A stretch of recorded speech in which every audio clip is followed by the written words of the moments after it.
5 p.m. and I would like to call this March 22nd, 2021 Hayden City Council meeting to order. I want to welcome everybody. Thanks for coming. I'd like to have roll call, please. Abby? Council President Roeder? Present. Councilmember DePriest? Here. Councilmember Satterfield? Yes. And Councilmember White? Yes. And I've asked Josh, and Josh is the new director of the Hayden Chamber of Commerce, to lead us in the pledge, please. Pledge allegiance to the flag of the United States of America and to the republic for which it stands, one nation, under God, indivisible, with liberty and justice for all.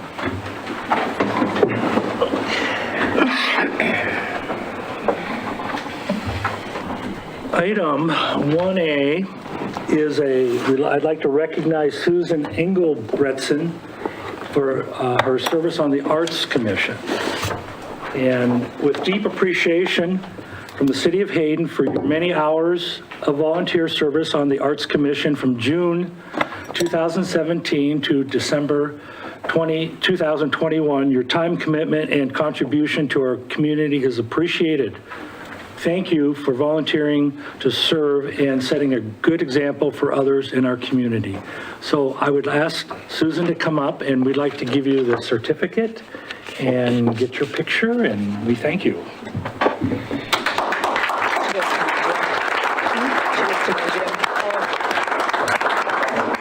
I wondered how you know her. Abby, you're not with me. Oh, no. This is all you. Yeah, here we go.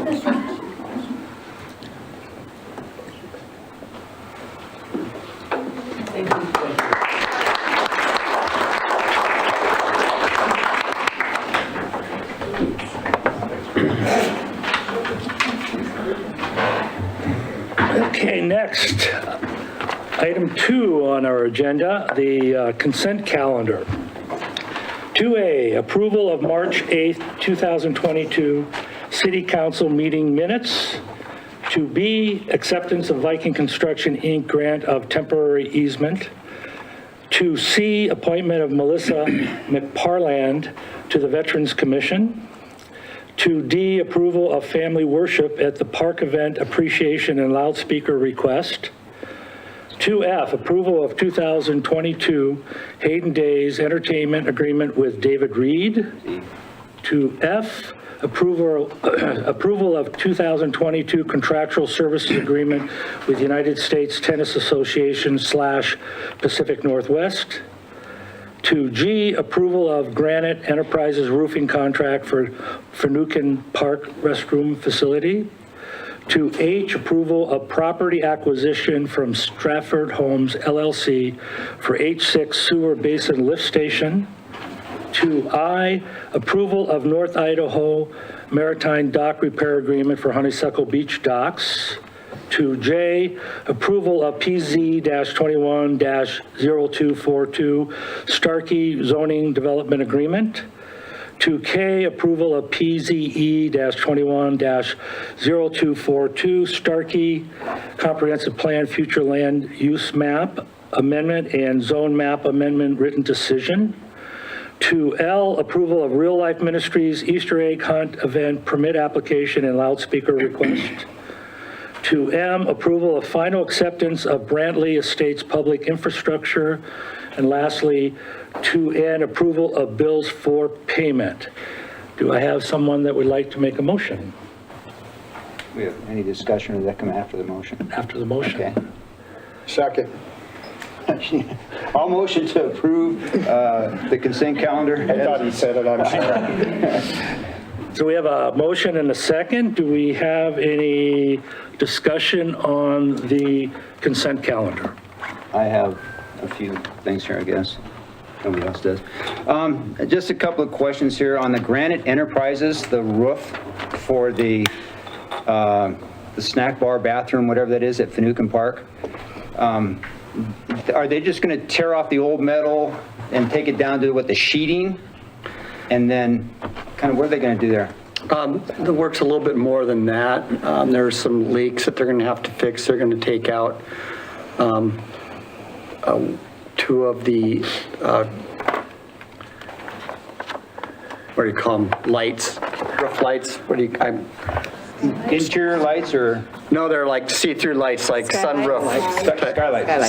Thank you. That have been leaking. So we've had quite a bit of leaking going on in the wall, so there's some repairs to be done there, some repairs to do on some of the wood that's underneath there, and then they'll put a new roof on it after that. Yeah, it's $26,000 for just replacing the sheet metal there. Well, it has a lot of angles on it too. Yeah, I mean, if you look at it, it's got there's probably like 9 different roof lines on that Yeah. little structure, so it's kind of elaborate It's too. detailed to some Yeah. degree.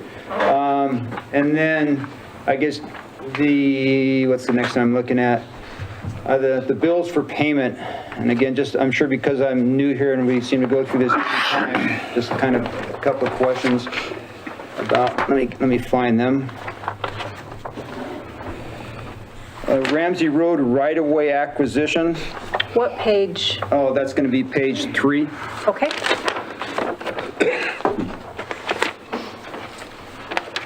Where is that and how much land is it, I guess, is kind of what I'm... That's just a contract, isn't it? It's with Epic It's with Land Epic Land Solutions. Solutions. That's a consulting contract with Epic Land Solutions. They are the appraisal and negotiation firm for roughly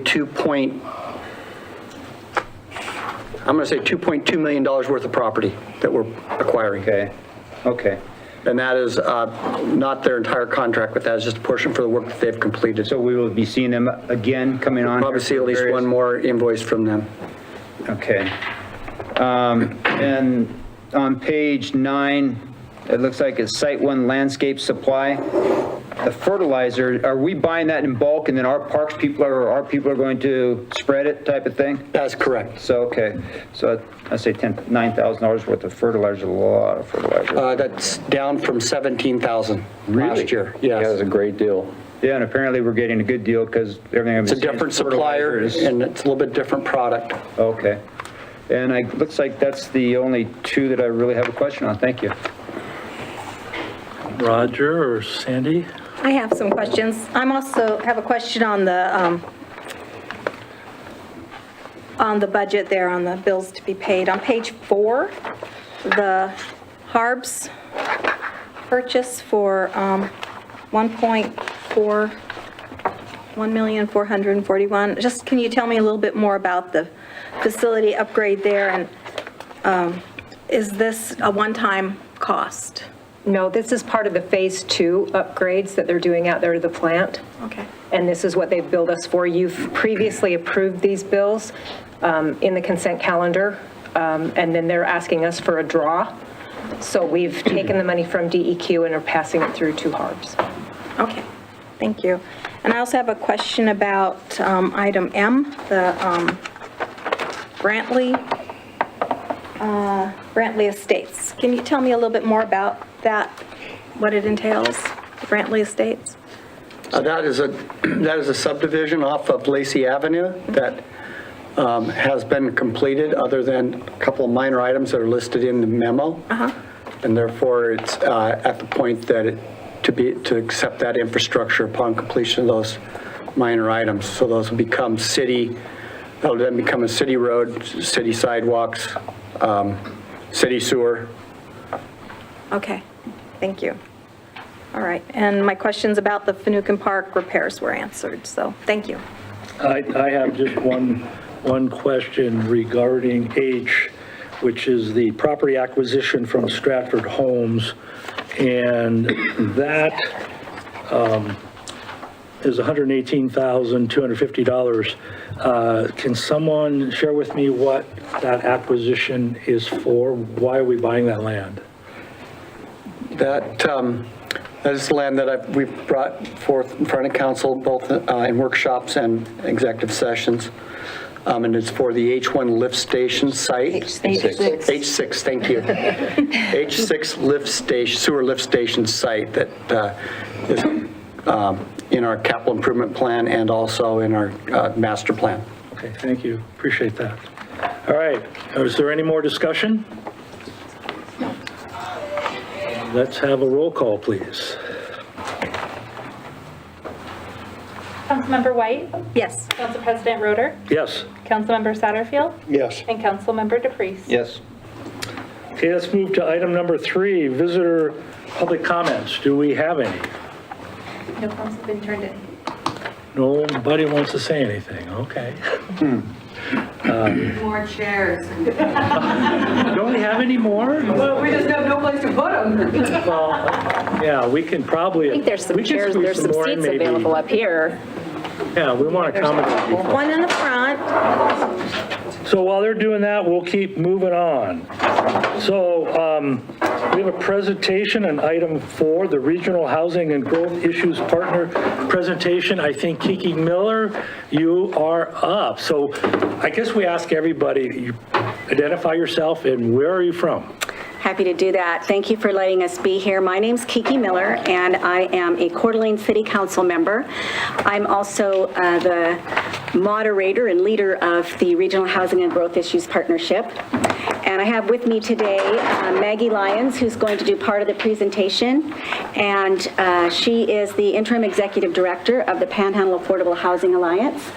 Normally, we have Ginny Gilliam, who's the Coeur d'Alene Economic Development Council Director, and Hillary Anderson, who's the Planning Director from Coeur d'Alene, and that's kind of the hub of who leads the focus of this group. So can you all hear me? This is kind of, I'm in a strange spot. I kind of want to look at you, but I'm going to try to get my PowerPoint up here and stare at the screen. Can everybody see? Does that look right? That's perfect. I'm just going to share your screen with the people that are doing it virtually. Oh, okay.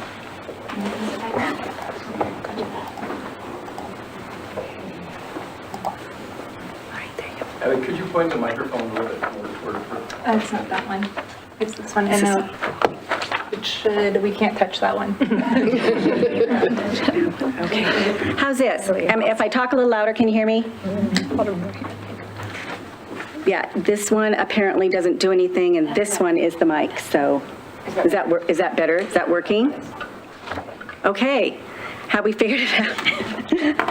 Well, I will tell you, the presentation that we have is about, we try to get it into about 15 to 20 minutes, and we don't go through a lot of the part that some people have heard before because we want to have time for questions at the end from our council. So I will get through to the start of it. Now, what you see on the screen is, I start out with funny, not funny.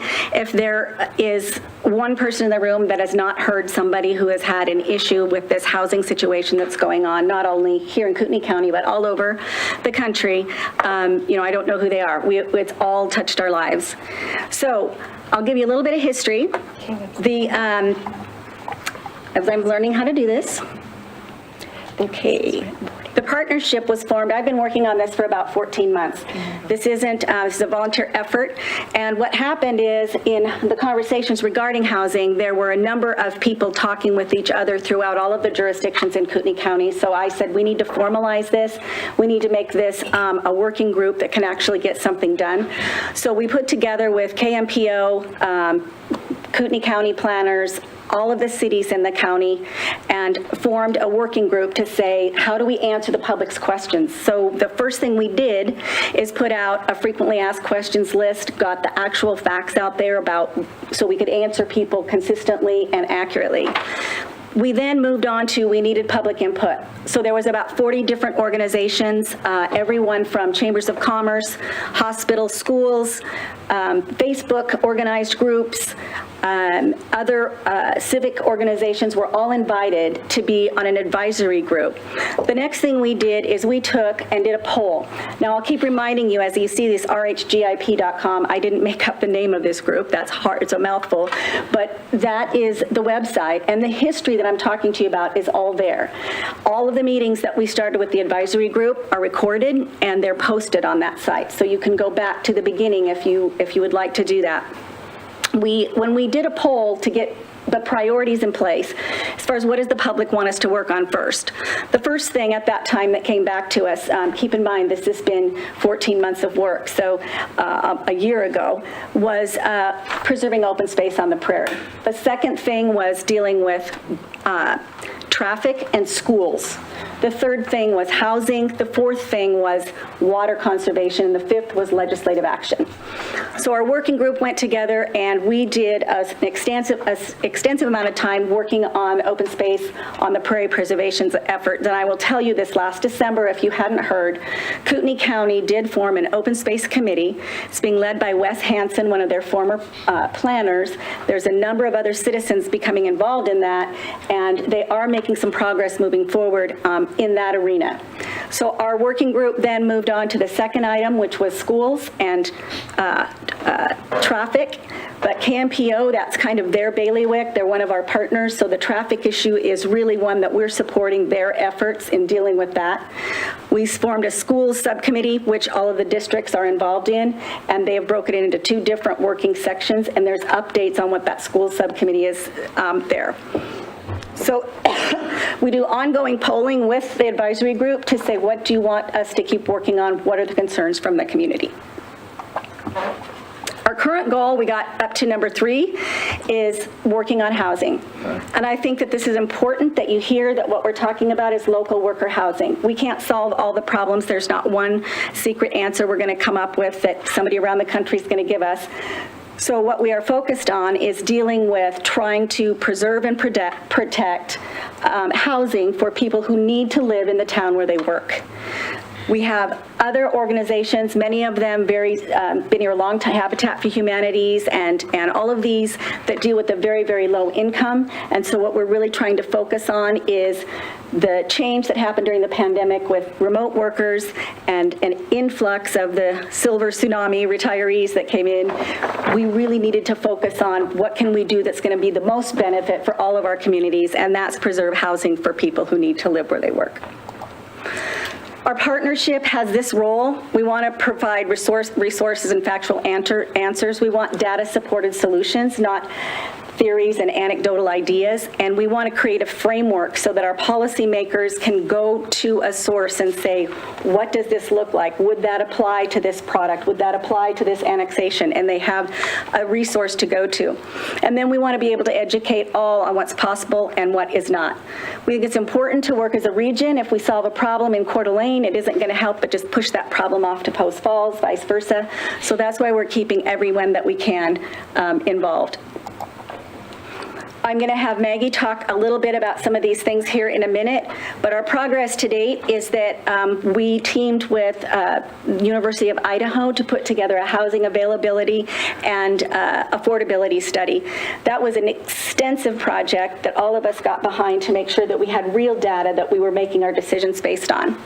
We have just now gotten this website up, just now in the last less than 90 days.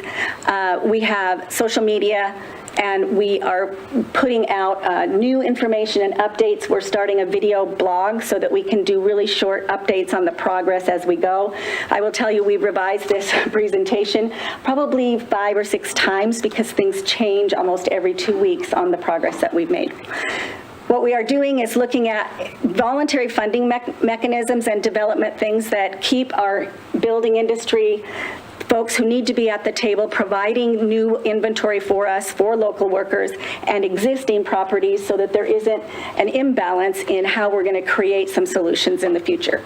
So I'm going to ask Maggie to come up and talk now about the housing availability and affordability study, and we'll have questions at the end. Great. Nice to be here with all of you. Thank you for having us. So just a quick show of hands, who all has read the housing availability and affordability study?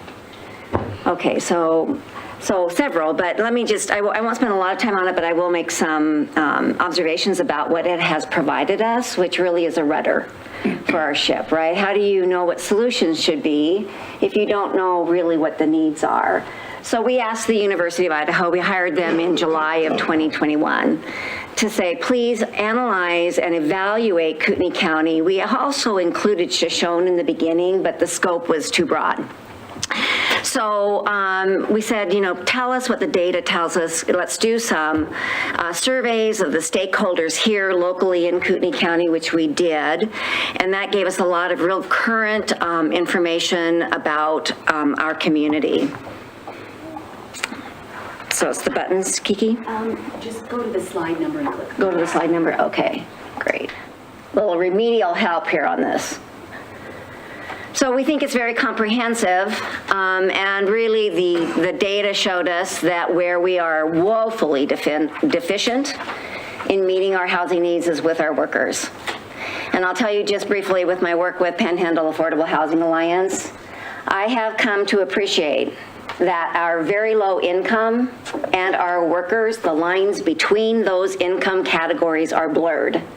If not, now with today's costs, almost erased, right?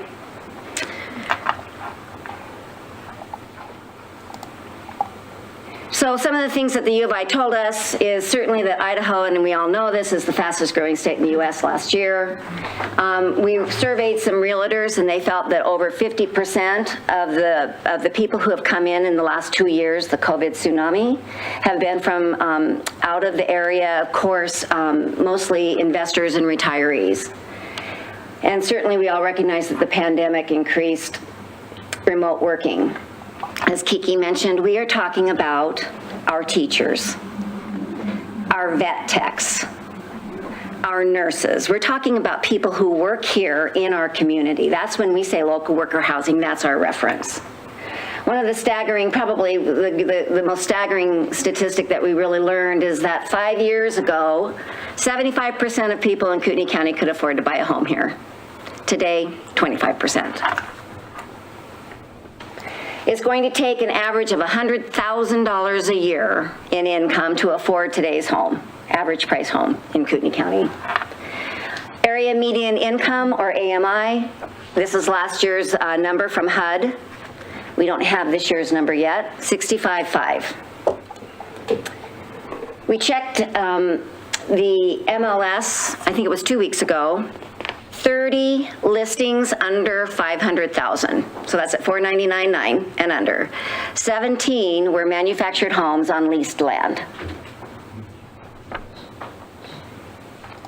Oops. So I know we've heard these questions, right? I have a good job. I just can't afford to live here. I can't buy a home. I'll give you one quick story. We installed a new cooktop in our house, and it's a father-son team. Fabulous people. They both said to me, and the son especially, with his 2 kids, I am not going to be able to stay in Kootenai County. I can't find a home to live here.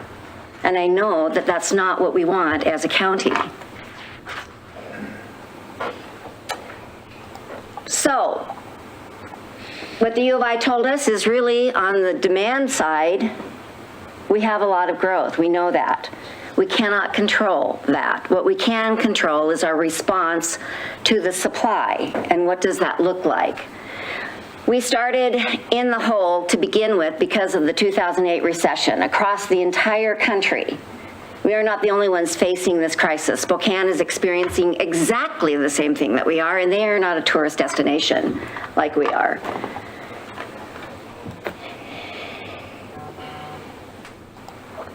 There are serious consequences if we fail to address this need. I don't think anyone in this county wants us to become a Sun Valley or a Lake Tahoe. We can preserve, and I'm here, and Kiki is too, to tell you about some really great opportunities we think we have to address this need in a way that will preserve the flavor and the nature of our neighborhoods and our community. Just real quickly on the economic side, about 2,700 jobs were not filled because of lack of housing when the U of I did this work. That translated into, very conservatively with the models that they used, about $220 million in gross regional product that was lost in our region. About $159 million in lost wages. And regardless of even just new businesses relocating here, Ginny will speak to this, we're having a really hard time with current businesses trying to replace their employees who have moved on, right? So Birch did some work for us. And I was talking to Joel Birch, I don't know if anybody knows Joel, but I said, Joel, how are you doing? He said, oh my God, I've got 3 technician jobs. I've hired 3 people from out of town. They've all turned the job down because they can't find housing.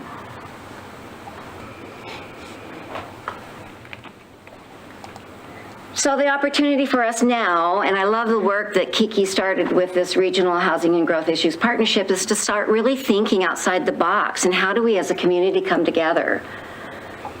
There are options. We know that there are multiple solutions. We've invested a lot of time into researching this. There are some great solutions around the corner for us. It's not going to be fixed by government. I can tell you we are looking to the private market to understand and to own this problem. There will be private-public partnerships. PAHA's Panhandle Affordable Housing will play a role in that. There is very much a strategic role in that. But mostly we need our developers and our landowners to understand what they can do to provide housing that's affordable. And we're talking in the $200,000 to $350,000 range right now. Just so that you know, for every percentage increase in interest, and we know mortgage rates are going up, the house has to come down approximately $50,000. So it's dramatic. So this is what we're doing. We call this our educational tour to help get the message out and talk about some profitable solutions.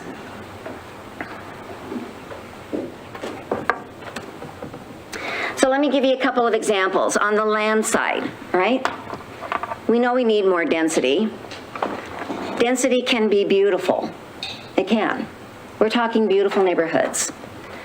On what we did for a very low-income housing project that PAHA secured through Idaho Housing and Finance, we went to the landowner and we said, we can't pay you market and make this project pencil, but would you consider us buying it at cost? I'm a nonprofit, you can take a tax deduction for the delta between market and cost. That appealed to that landowner. So this is just one really simple example of how we might be able to reduce the land costs in some of these projects. We did it. It was a two-tier sale. Another option on the land side is landowners who are passionate about the worker housing. This is happening right across the border in Bonner County. We can do it here. That landowner has said, I can make money on my property, maybe not as much as if I sold it to a developer, but I care about the community of Sandpoint. I'm gonna get paid for my land as these homes sell. The city of Sandpoint worked with them on altering the density for this 49-unit PUD. That landowner said, we want housing for our workers, our seniors, and our disabled. She has put a 2-year residency requirement if you can buy in that lot. So that prevents people coming from outside the area and displacing locals. There are also it has to be primary residence. So again, we're not talking anybody coming in and doing investment properties, right? So these are just a couple of examples of I think, some great opportunities for our developers to be thinking about. A third really important part of this public-private piece are land trusts. And we will be looking to ARPA funding through the state. I just found out that the first stage of that was approved, the ARPA funding. Whether you like it or not, that's there, and it's a one-time resource for us to maybe go out and buy some land. A community land trust needs to be held by a nonprofit, but this is how we reach our 60% AMI people making about $40,000 a year. The land is owned by the trust, it is leased to the homeowner, and there is affordability in perpetuity. The upside appreciation is capped. Even private landowners can do that. They can cap the amount of market appreciation. And there's a period of time that well, especially for a land trust, that's completely in perpetuity. So that's how we think we start getting home ownership into the hands of our people earning $40,000 to $50,000. So I'm going to turn it back to Kiki now to talk about the next steps. Thanks, Maggie. So one of the things, as we said, we know we can't control the demand, so our focus is to try to have a little bit of control over who occupies the demand. So we're talking here are some potential policy changes, and these are items that we've talked about. We're vetting all of these out and putting together some solutions that can be used depending on the jurisdiction and what they're facing. I'll talk, these are up there, you can obviously read those. I'll talk a little bit about the short-term rental code. I don't believe Hayden has a short-term rental code, and nor does Post Falls. So right now, Coeur d'Alene and Sandpoint are the only two cities that have them. Coeur d'Alene started theirs about 3.5, 4 years ago, and took a very, very light hand. They didn't want to be telling property owners what they could do with their properties, and so it was very, very minimal. Unfortunately, there are some things that went really wrong with that in some of the initial stages. It's being reviewed right now, but there are things within short-term rental codes that can help protect that local worker housing and make that inventory available for long-term rentals, and that's part of the goal. A lot of these are, I will tell you, things that I have researched through different cities throughout the region. One of the things that ultimately they almost say when I said, what is it that you could tell me the biggest takeaway? They almost always say we did too little too late. We tried to just move forward slowly, and by the time we got plans in place, the inventory was gone, the land was gone, and our opportunities to make these changes was gone. So us by not doing anything is not going to be a positive outcome. The rest of these are all items that I will show you where they will be developed, and this is the second to the last slide. What we're putting together under here is a number of different pieces of work that the subcommittees are working on. We have a land acquisition subcommittee that's formed now. We are working with a statewide organization that's a foundation that has the ability to fundraise, hold money, hold land, and put it back into Kootenai County so that we can have some funding for some of these projects and the land trust that Maggie had talked about. As recently as this week, we have a committee that has regionally coming together that is looking at housing for public safety. We know in every single one of our municipalities, we have firefighters and police officer positions that are not filled, and people are turning down the jobs because of housing. And so we have come up with some creative ways that we can pull together a portfolio and ability to get some of these public safety people housed in our region that we need. This toolkit is got a number of things that are being vetted out now. The end game is that we want to be able to have each one of our councils and commissions use this as a resource and say, does that fit with our city code? Is that something we can use, and how will that work? As I said, it's a shotgun approach. We have to attack this from multiple different areas, and that's the toolkit that we're trying to build. So please do stay in step with that. So how can you help? We get asked this all the time. We have these subcommittees formed. Just this morning, I'm working with a group on the home share project. Home share is just what it sounds like. You have usually somebody who is an empty nester or older, kids are gone, they have a daylight basement with a bedroom bathroom, they'd be happy to rent it out, but they don't want to go out on the open market and do it.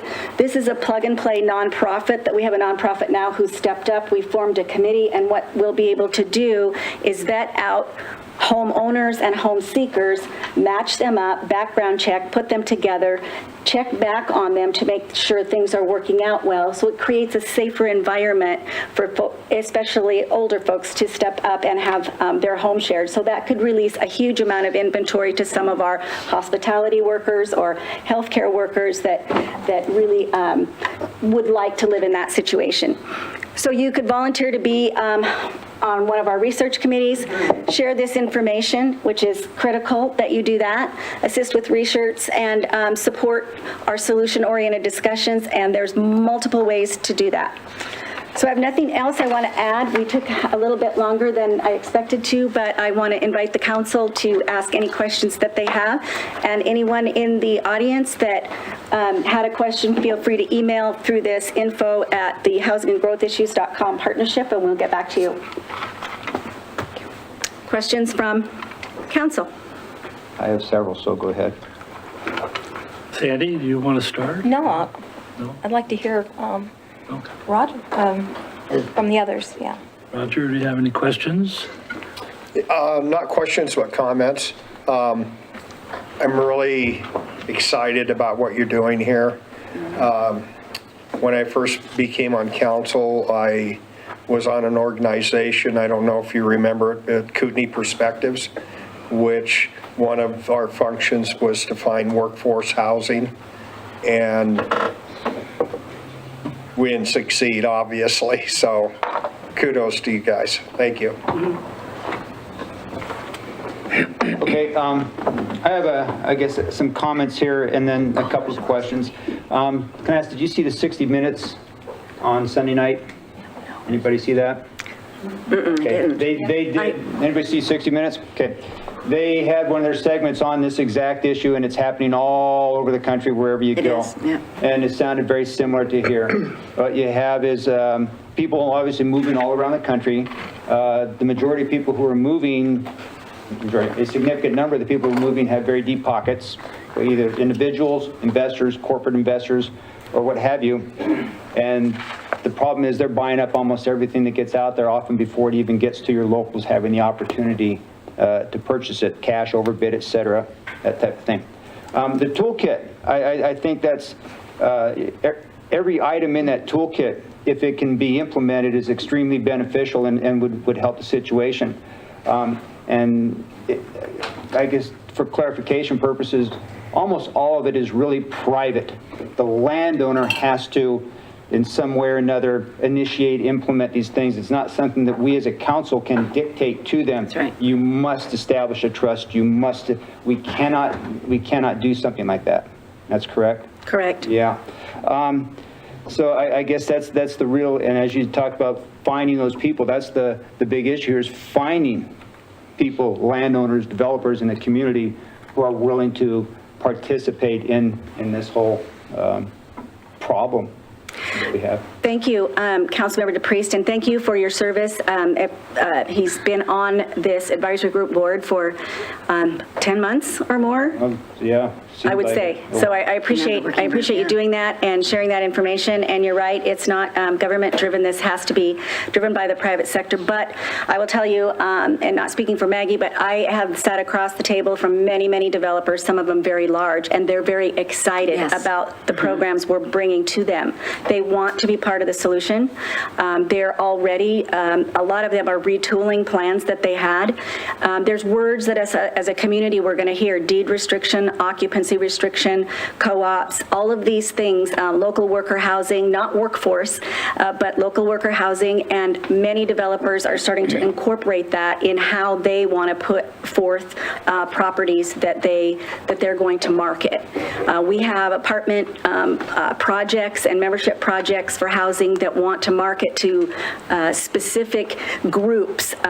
Obviously, no protected classes are going to be harmed here, but if they want to put restrictions on their property that say we want our homes marketed to local workers, first-generation Idahoans, these kinds of things, voluntarily property owners have a lot of latitude. So our job is to educate them, encourage them, and make them understand how important it is that they do that. And that Public Safety Committee is one I think that a lot of folks are really going to drive home. I'm positive the city of Hayden probably has open positions filled because they can't get street workers or maintenance workers. And so we are looking at things, an example that I'll share briefly, a developer is looking at, and not this town, but at another town that is looking at coming forward saying, I'm going to restrict a percentage of the properties in my development to municipality of your municipal workers first. So they have first shot at buying any of those properties, which will help that municipality be able to thrive. A question on the, what was it? You talked about the tax deduction. Is there a maximum tax deduction, or is it, for the most part, I'm assuming, I know that's not a good idea, that it's going to be the difference in what their market profit would be, I guess, the estimated market profit as opposed to what they eventually sell it for. So let's say they say, well, I'm losing $50,000 here, that type of thing, or whatever X the number may be. I guess getting back to the question, do you know, is there a maximum that individual will be able to claim as a tax credit? I think it depends on their tax situation, right? And so what we had to do was provide a fair market appraisal. So PAHA paid for that fair market appraisal so that he could use that to establish the market value. Okay. So PAHA has engaged in this already? Oh yeah, we did this to do the, we're going to be doing 8 units out in Post Falls.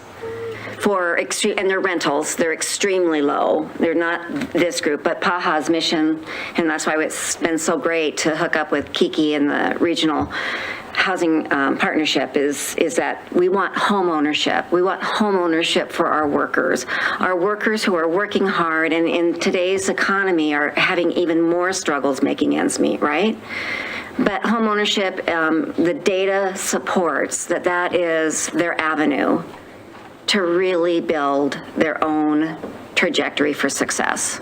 So we're just totally excited about these options. Again, getting back to 60 Minutes, you bring up home ownership, and this was a significant discussion in the 60-minute study where a lot of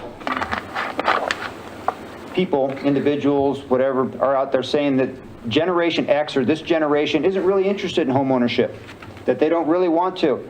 And they interviewed a number of individuals who said, yes, we do want to own our homes. They said, we do want the white picket fence American dream still. And these were, 20, 30-year-old people. So I think, are there some who don't want them? Sure. But I think that there are still a large segment of the population, younger population, who do want to own their homes. They do. The data will suggest that when this age group is polled, they're not really interested in big yards. They're interested in bike racks and kayak racks, right? So their mindset is just different, right? And so, but home ownership's important to them. You're absolutely right. Yep.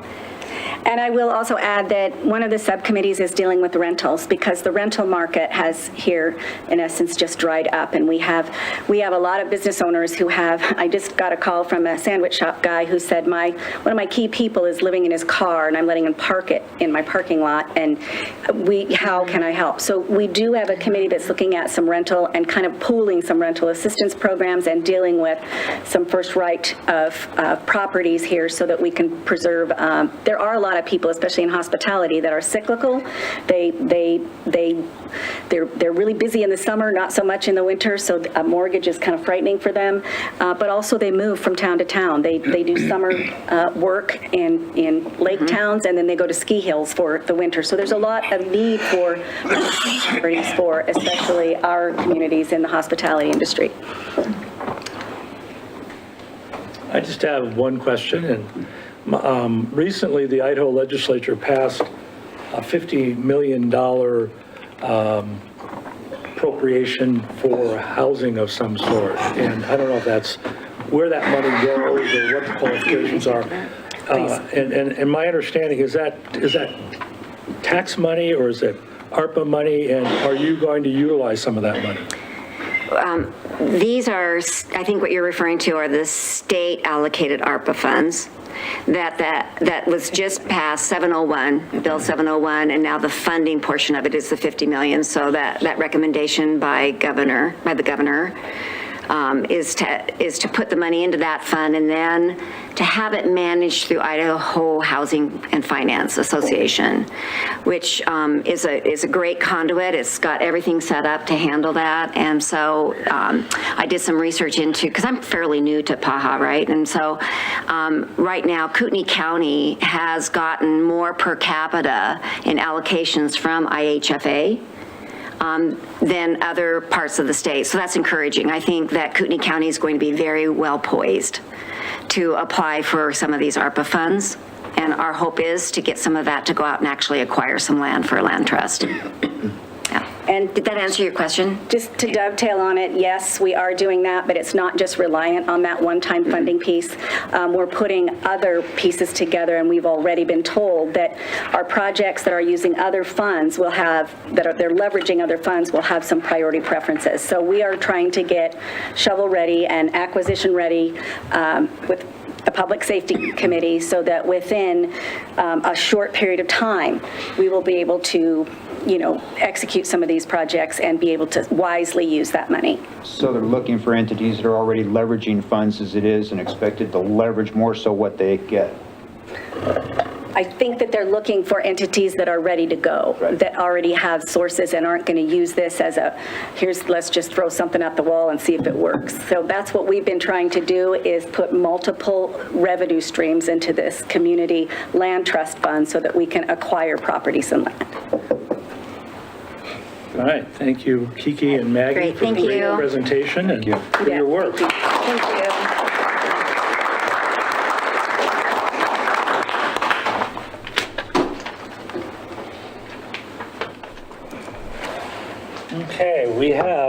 Item 4B, consideration of appointment of council member as mayor. So, to kind of recap, the situation that we have in Hayden with the Mayor Griffiths resigning is that we as a council have to appoint an interim mayor. And the interim mayor will serve out the end of the term, which will be until the election in November of next year, and so they'll have to fulfill through 2023. So the first thing that we will consider tonight would be that, and that is where the statute says that we consider from within, and within means from the city council. So with that, I will ask, are there any interested council members that would like to be considered for mayor? Matt, I was just, I put my name forward before, but I just want to say that I think it's fair to expect anyone who wants to be mayor to go through the same application process as we would expect from anyone else. I was thinking about this, and I think that whatever we do, someone new will be coming in. So we need to make sure that this person meets the needs and the requirements of a mayor. So I think that I'm willing to go through the application process rather than just put myself forward. I too am interested in putting my name in for acting mayor. And I feel I have the qualifications because of my experience. That would be interim mayor. I'm acting. Interim mayor, Yeah, yes. you're not taking my job. No. It's temporary. Yeah. So, Fonda, I need help on this one because we are tonight considering from within, and Sandy is saying that she wants to be considered for mayor, but she wants to go through the application process. So I'm not sure what to do.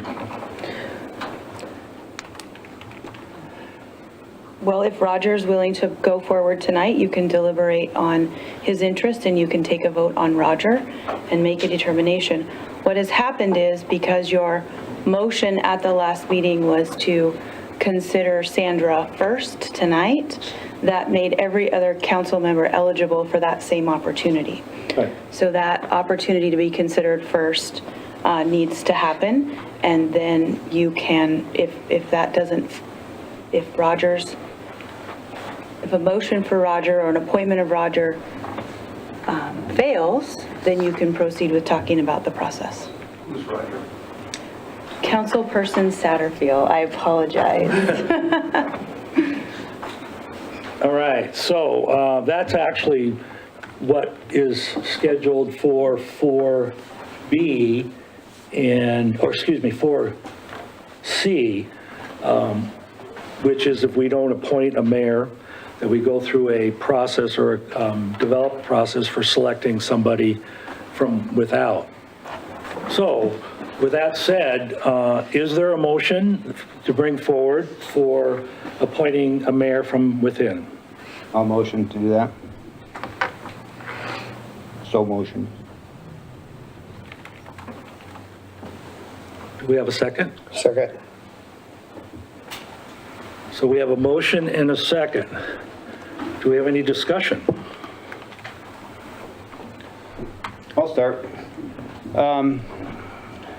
Since the former mayor's resignation, there's been a lot of thought put into what's going on in the city, how, within myself, because I can only speak for myself, within the operation of the city and putting the city itself and the people of the city and the expectations of what the city, or what the people of the city expect their council and mayor to do, I think is very important. And I guess if this can be somewhat of a question and affirmation of it, I believe Roger ran the solid waste department for, is that correct? Did you run it, Roger? What is your experience with that tonight? Yes, I was the director of the solid waste department for 12 years, but I worked within the department as operations manager for 28. And you've been on council now for 3 terms? Yes. Okay. I see a lot of experience, someone who's been up here for 3 terms now, who has significant experience running an operation, which is solid waste, which is not a part of the city, but am I correct in that it's not a part of the city, but it's a business basically that you have to operate and have those skills to do so, and to run it, to operate it as for that long, and then to have the experience of being on council for 3 terms. I believe he would be able to manage the meetings, run the meetings, and execute the duties and expectations of a mayor. It concerns me someone from the outside, within, I guess, who does not have experience on a council or as a mayor, that there is a tremendous learning curve. I mean, even in my position here as a council member new, I've had people say, and it's true, we're drinking from a fire hose. Basically, I mean, we're just overwhelmed. We don't know, we aren't sure what we can do, what we can say, how we do what we do. We're always asking for help. And I think the mayor needs to be in a position where they're confident that they know what they're doing and how to do it and how to function. And so I think that's a very important aspect of this decision. Sandy, do you have any questions? This is the time to ask. Well, I know that, Roger, you've had a lot of experience of being on the city council.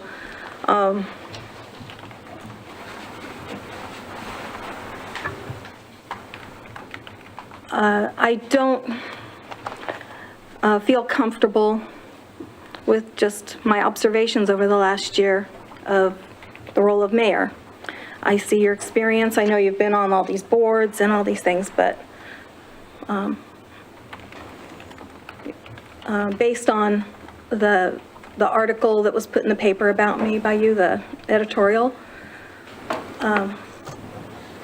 without talking to me first, I just feel like that didn't show real leadership, and I would just like to see more leadership in the role of mayor.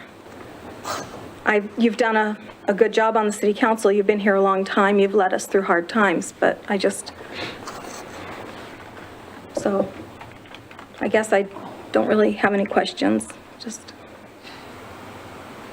Well, I mean, if you were mayor, what would you see the most important things happening as? What do you think are the top 3 priorities of things that need to change? That need to change? Yeah, need to change.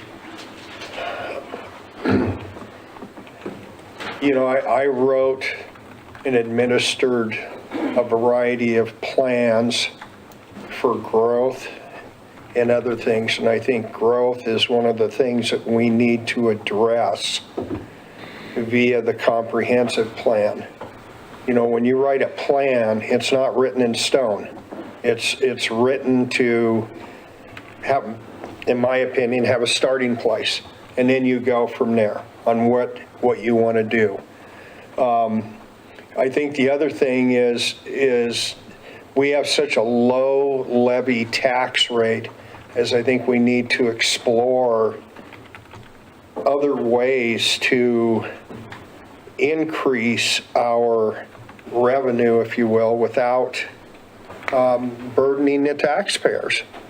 You know, I mean, I looked at my tax bill, it's doubled.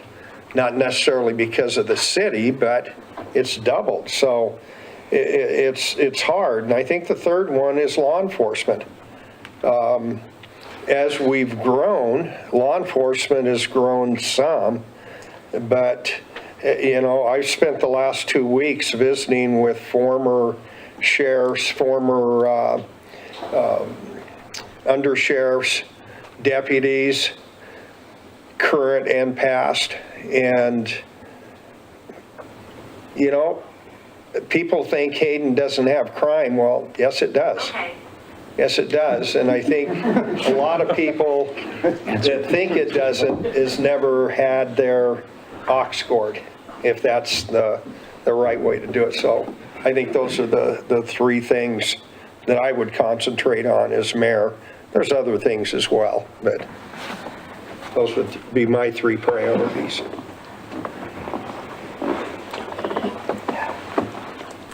Anything else, Andy? No, thank you. I got a few questions, and I know that sometimes our meetings can go long, and I'm new at this, so I'm trying to move things along in a efficient manner. But I think there's sometimes when we have to take the time and analyze, who's going to be our next leader. We're asking somebody to set the tone and move the staff forward, which, by the way, I'll praise the staff. They do a great job, and as I said in the paper, Brett Boyer, who is the center of the wheel and keeps all the spokes moving, and he does a great job. And even though we had a resignation of a mayor, city's going to go forward, and we're doing fine, and we're going to find somebody from within or from without to replace that mayor. So with some of the questions I have, I think it's to better identify, there's a lot of people in the room here that have not spent time with Roger and some that have. And so with some of the questions, I like to get a better perspective of what is Roger about. And I've been on the council for six years. And I have a few questions that if I can pose to Roger. Roger, you've stated in a city council meeting, and actually we went to coffee last week for a couple hours and talked about these things, that you're fine with Hayden's residential growth rate. Can you explain why you're okay, and should Hayden's residential growth rate or density be lowered? I think the growth rate that we've experienced ranges between 2.5% and 3%, if I'm not mistaken, over the last 10 years. One of the things that I do when we have a new business come to town is I go and visit that business. I ask them, first of all, I thank them for relocating in Hayden, but I also ask them, why did you come to Hayden? Unequivocally, the first thing they say is staff. Staff treated them very well and stuff. But the other thing is they see potential for growth, and as a business owner, they don't want a stagnant business. They want to see some growth happening. They want to make a little more money each year. They too do not want the traffic. They too do not want to see the higher densities. I think higher densities have a place, but I think via the comp plan, they should be put in certain places, such as, where it can handle the traffic. If the Hutter bypass ever occurs, maybe your higher density could be there because you're going to have a good road to take care of it. So I'm clear on this. Should Hayden's residential growth rate or density be lowered, yes or no? As it stands now, yes. So you support that? Yes. Okay. All of you may have noticed that there's a piece of art down by the Hayden Library. It's I'm not sure the name of it, but it looks like a clown face, and that was paid by tax money. Oh. And Roger, you voted in support of that. It was $100,000 for the total price of that. $35,000 was to relocate the utilities so the art could be put in the right place. So I'm going to ask Roger, why did you approve and voted yes for that $100,000 public art to be paid with tax money? I'm a believer in art. I think it has its place in the city. It's interesting. We got a lot of comments about the artwork down at by the library because a lot of people don't like it. But you know, we didn't get one comment on the art we put here in the parking lot where there was dragonflies put, because most people like it. So, you know, to me, it comes down to what's your artistic taste, if you will.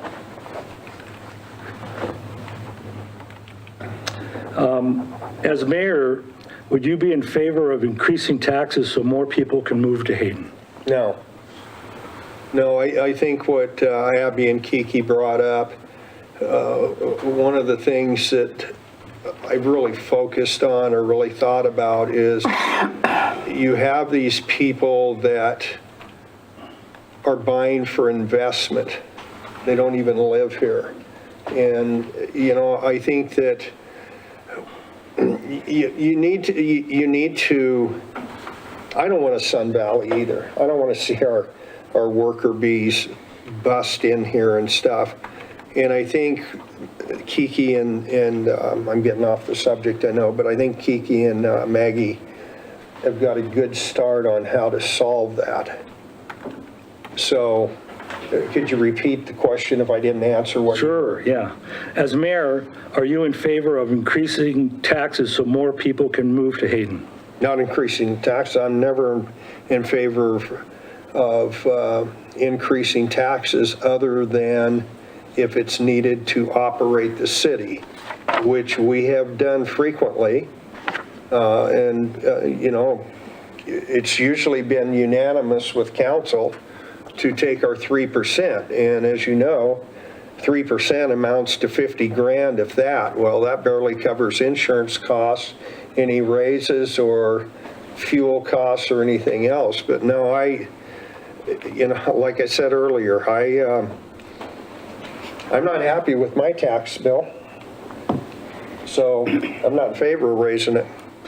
All right, due to Hayden's growth rate, how do you plan on paying for the increased demand for public safety, which includes fire protection, ambulance, and police protection? These are all public safety issues facing Hayden. In other words, if you aren't going to raise taxes, how are we going to pay for it?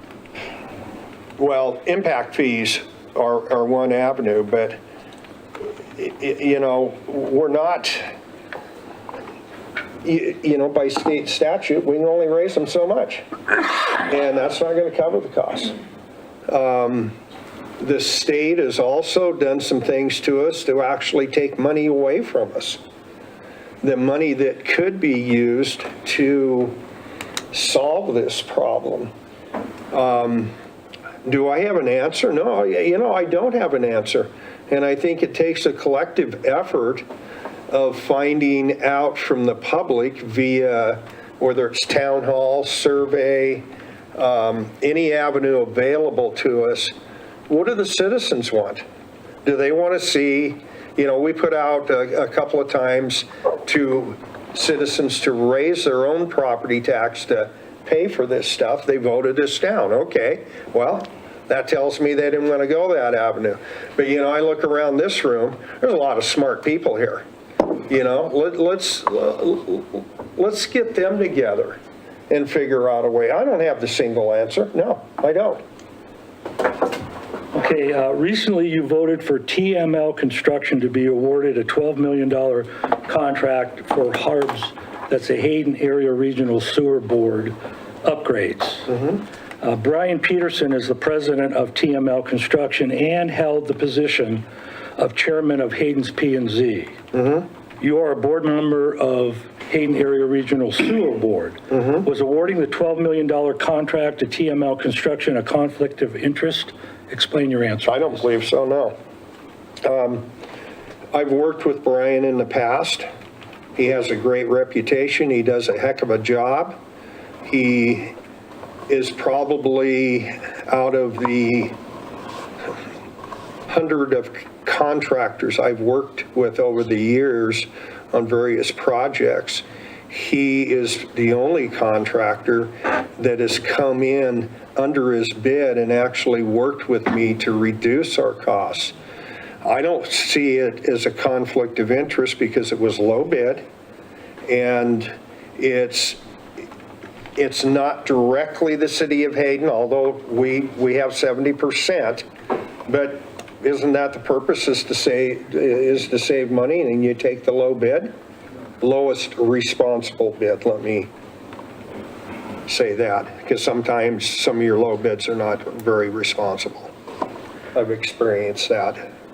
So a follow-up to that question. I was at the last Hayden Regional Sewer Board meeting, which I'm the alternate in case Roger's not able to be there. And Mr. Brian Peterson, who has the $12 million contract, was saying, it's not enough, I need some more money. Are you okay with that?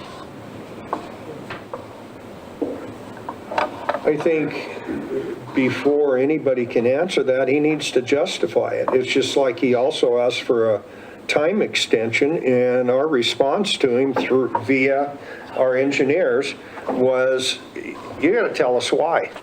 You got to justify it. You can't just come in here and say, hey, I need more money or I need more time. Give us some examples. You know, he gave us a couple examples, but it wasn't adequate. So we voted to have our engineering firm, JUB, go back to him and tell him, you've got to give us some reasons. Okay. Last year, you voted against having a town hall meeting regarding the 2040 comp plan, and therefore it didn't happen. I wanted to have one. I voted for it. So did Jerry. You and Dick said no. And why did you vote no and we didn't have an official town hall meeting? Because we had, you know, don't hold me to the number, but we had many town hall meetings. We had many presentations since I believe we started in 2018. And again, don't hold me to that because my memory could be off, but we had many people, well, not people, but many meetings to give the public the opportunity.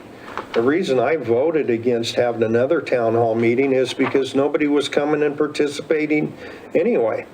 And we, you know, the few people that did respond, we had their responses, but the last couple of town hall meetings we had in regards to that, nobody came. So I was looking at if the citizens don't want to come and respond, then why bother having another town hall meeting that no one shows up for? I believe there was about 200 people at that non-official town hall meeting. No, not at that one meeting, over the course of several meetings. Okay. There was an article about you in the press saying Satterfield and why not mayor. You're quoted as saying, I'm familiar with how council works and I feel I can work with them to move the city forward. I couple that with your letter to the editor saying, regarding Sandra White's use of the word gross, welcome to being an elected official. Your words and comments will be scrutinized. The discussion had no place at the meeting, and we were there trying to solve our gem in Hayden, Honeysuckle Beach. An elected official listen with no comment. That is the purpose of the meeting, to hear from the citizens. You weren't at that meeting, and I don't understand why you did that. And is that something to help move the city forward with statements like that publicly? You know, it was a simple comment that, no, I wasn't at the meeting, but I was told it was made at the meeting of the Honeysuckle Beach. So I took that person's word for it. They were incorrect. I later found that out. The way my intent of the letter was to say to Sandra was to, as an elected official, you're going to take shots. Everything you say is going to be scrutinized, and it's going to be scrutinized again. And I think one of the things that I was trying to say is that when you make misstatements or you make mistakes, just simply own them.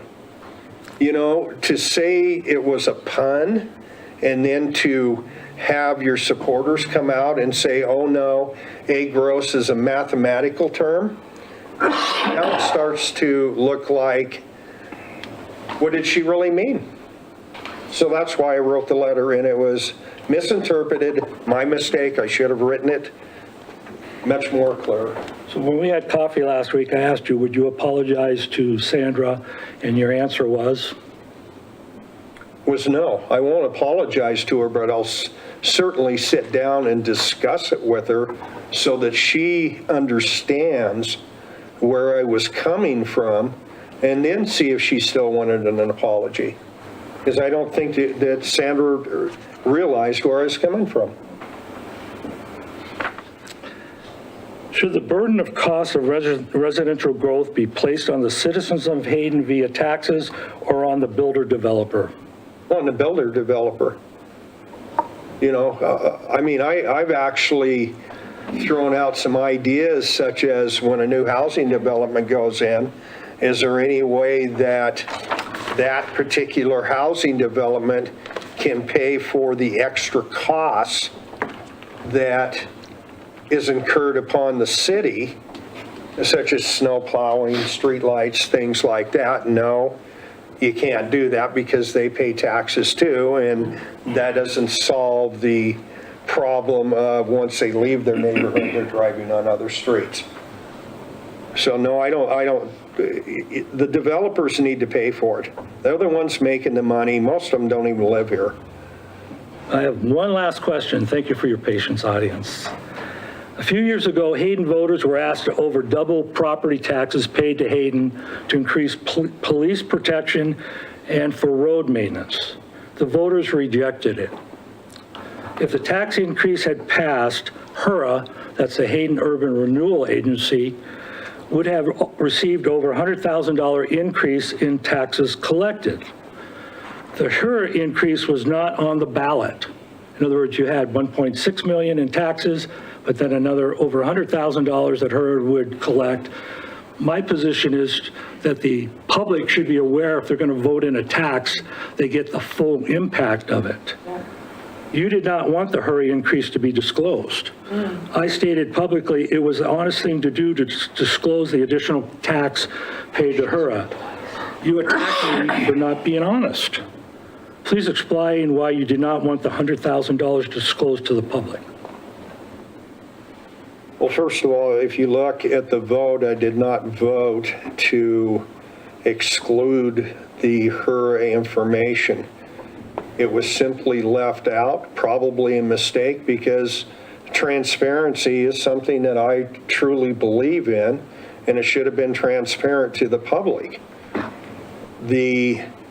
On the other side of that, HURA can do some very good things for our city when they do collect taxes and stuff. So it's kind of a double-edged sword to a certain degree, but I will say that it should have been disclosed. That was probably a mistake, but it wasn't my first mistake, and it won't be my last mistake. I'm human, so I will make mistakes occasionally. Are there any other questions? If not, I would like to have roll call, please. Roll call for what? Well, a roll or a motion. I thought we already had a motion in a second, so I'm asking for a roll call. That was your discussion. Yeah. You motioned it and he seconded. Remember, he seconded before. Well, that was just to look from within. Right. But he's the only within. Okay, okay. And this is specifically for Roger. Okay, hang on a sec. Because Sandy has said no to the within at this point in time. Okay. So we should probably have Councilperson DePriest amend his motion to be specific to Councilman appointing. Louder, please. I'm sorry. So Councilman DePriest should amend his motion to be a motion to approve Councilman Satterfield, not just approve what from within, because you only had one person. Right, that's my question there. Okay, after hearing the discussion and the questions, and there are several valid issues that were just discussed and the like, and that I think all of us up here and probably out there also have concerns about.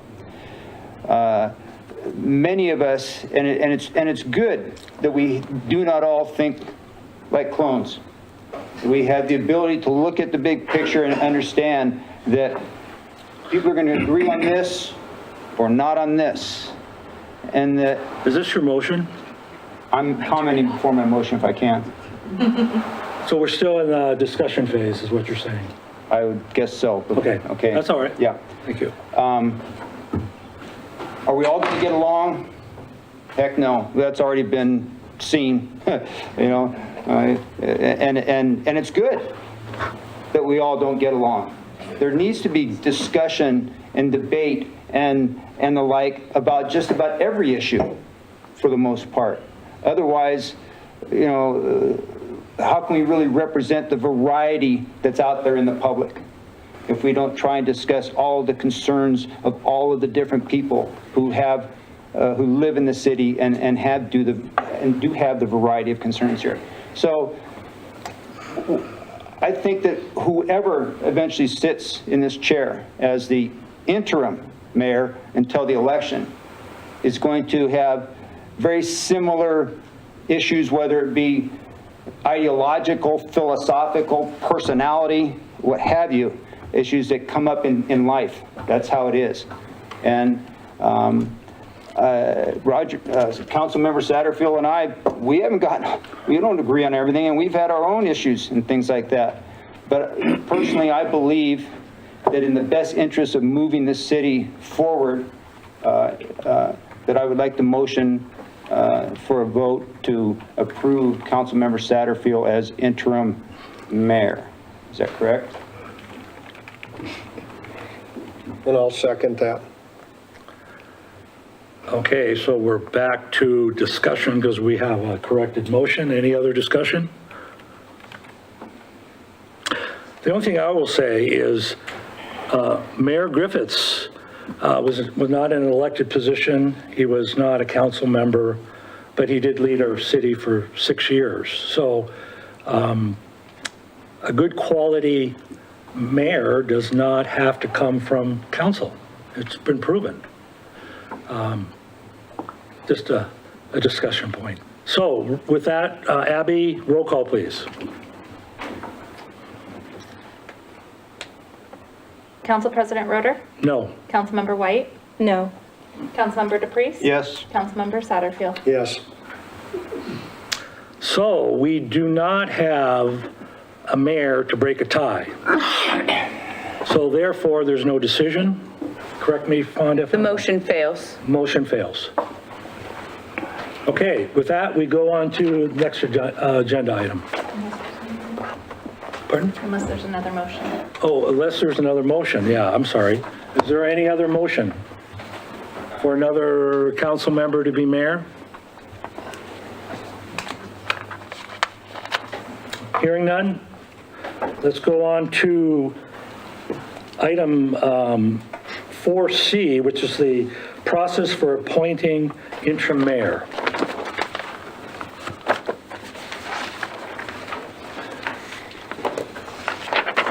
I had sent Abby, and I have to apologize because it was late on Friday, a proposed process for appointing Hayden interim mayor. The Idaho statute is silent on how that process is to be, and so we have the ability to determine that process as long as we stay within the law being you have to be qualified to be mayor. And so each council member has gotten a copy of this. And I'd like to consider it, and we do not have to approve it tonight, because if you want to think about it and say, I'm not sure that I like this, or I want to change it, or whatever, we can postpone it to the next meeting. So it's up to you.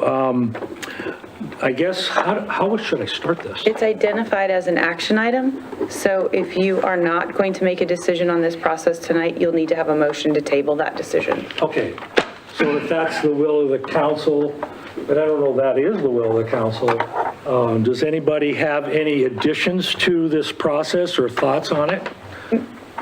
Councilperson President, for the public, because they don't have access to this, it might be useful if you read through the process that you provided. Okay. Because otherwise they're not going to know what you're All right, talking okay, about. very good. And you can summarize it, but. Yeah, it's 8 points here. Number one, all applicants must be qualified under Idaho code for becoming interim mayor. The application process consists of completing an application form, a cover letter, resume, and 3 letters of reference. This information will be provided to each member of the council, so we all get to look at it. We all get to consider it. Number 3, Hayden HR Department will conduct background checks and all typical HR tasks on all applicants. The city clerk, Abby, shall confirm that each applicant is qualified under Idaho code. I think should do that. I don't know if that's okay or not, but Just go ahead and read through it. okay. The information will be provided to all members of the council. There's no time limit on the appointment of an interim mayor by the Hayden City Council. In other words, we want to take our time, make sure we get the right person. Each council member will decide which applicant will be picked for an interview that will be conducted in public at a public meeting at City Hall. The council will not vote in the interview selection process. Applicant forums, one applicant at a time, will be held on separate evenings at City Hall. Questions will be asked of applicant by council and, if time allows, by the public. Each applicant forum will begin at 6:30 p.m. and last for 1 hour. Advertising for interim mayor shall consist of print advertising, press releases to various media sources, and city website. All notices will include a job description, job specification, and benefits included produced by the HR department. The council will vote then to select the interim mayor after that process is. I have questions, I guess, clarifications if possible. Number 5, each council member will decide which applicant will be picked for an interview that will be conducted in a public meeting at City Hall. The council will not vote in the interview selection process. So is that saying that we'll see the collection of applications, I guess, and all the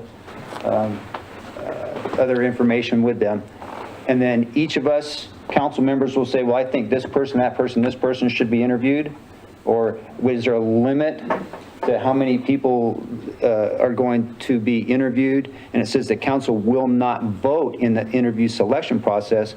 So I guess what I'm asking is, how will the final determination of who's going to be interviewed, or do you interview all applicants? And then number 6. Let's go with that one sure, first. Number yeah. one, this is what I thought, but we can change this. I want the ability that we can look at the applications, all of us, and select one person or 2 people we would like to have a forum where we ask questions publicly and the public can hear their answers. And I didn't put a limit on that because we don't know if we're going to go through a few cycles of this to get the applicant or applicants. It may take a while, it may take 4 weeks, it may take 2 weeks. I don't know how long it's going to take. So we're not going to vote on those applicants. We're just going to select them to be interviewed in public. So I think that's where I needed the clarification. If we aren't going to vote on them, how is the selection process? If I say, okay, I want number 1, number 3, number 5. So those, there's no question about those people we interview. You say, I want number 1, number 7, number 9. Council members, I want numbers type of thing. And so we could possibly, there is obviously no maximum number. There could be 1, there could be 3, there could be 12. Is that a correct? I don't know how many people are going to apply. Right. So however many each of us individually says, well, I'd like to talk to that person. I think they deserve it. And we come up with whatever that number is. Then we move on to number 6. Applicant forums, one applicant at a time, will be held on separate evenings. Is that for each person? Yes. Okay. For public viewing, let's say we have 6. So we have 6 different evenings. Are they going to be in, one night after the other? That's for us to determine. I don't have an answer for it. Okay. But then we're asking the people to basically come and go 6 times. Yeah, if they have interest to see who their mayor is going to be and want to hear about them, that's a good way for the public to be involved. And like I said, in here, the council, we exhaust our questions in a half an hour, and there's a half an hour left, I say let the public ask questions. Well, I'm not don't have any problem with that. I'm just, like I said, trying to clarify the numbers and the dates and, how long it will take with regards to expecting the people to come to each individual interview. We're saying come for 1 hour for one candidate, and they can select if they want to come for 3 or 2 or... That's the clarification, yeah, okay. That's up So to- I have a suggestion. This might help refine the process. First of all, you should have one evening of candidate forum, because for fairness, you're going to ask every candidate the same questions, and it will not be fair to ask the first question, the round of questions night one, and have every other candidate have the opportunity, hours and hours of opportunity to prepare. So that's unfair to candidate number one. Number two, how you could refine the applicant pool is you could look at all of the applications. Each of you privately score your top 3 choices. Then we take staff can take your top 3 choices, and we can score your top 3 or 4. Presumably there would be 4. Your top 4 candidates would then come in for the interview round on one evening of candidate forum. That's why I called it a proposal, because I'm looking for wisdom, okay? Thank you. That sounds great. That's why I'm saying a proposal. I'm not, never done this before, and we don't have state law or guidance on it. So we even went to the Idaho Association of Cities and tried to find out how you do it. So anybody else have some concern? Or did you have any other concerns? No, and I agree. I think that's probably the best way to do it. 100% on if you do it one night and, like that, the questions are going to get out, and the people towards even the next candidates down the road are going to have time to prepare, which I don't think is right. So I agree with the single night. I think what we have to determine is that number. How many do we want to select? So the only other thing that could happen is we could select, say, 4. We do one night at 4, and what if the council says, boy, we don't have a majority vote to pick a mayor. So then we'll go out again and have to do that process again, and maybe we'll get more applicants. I don't know. I would say you would refine those 4 down to your top 2 at that point, and then do a round 2 of candidate forum. Okay.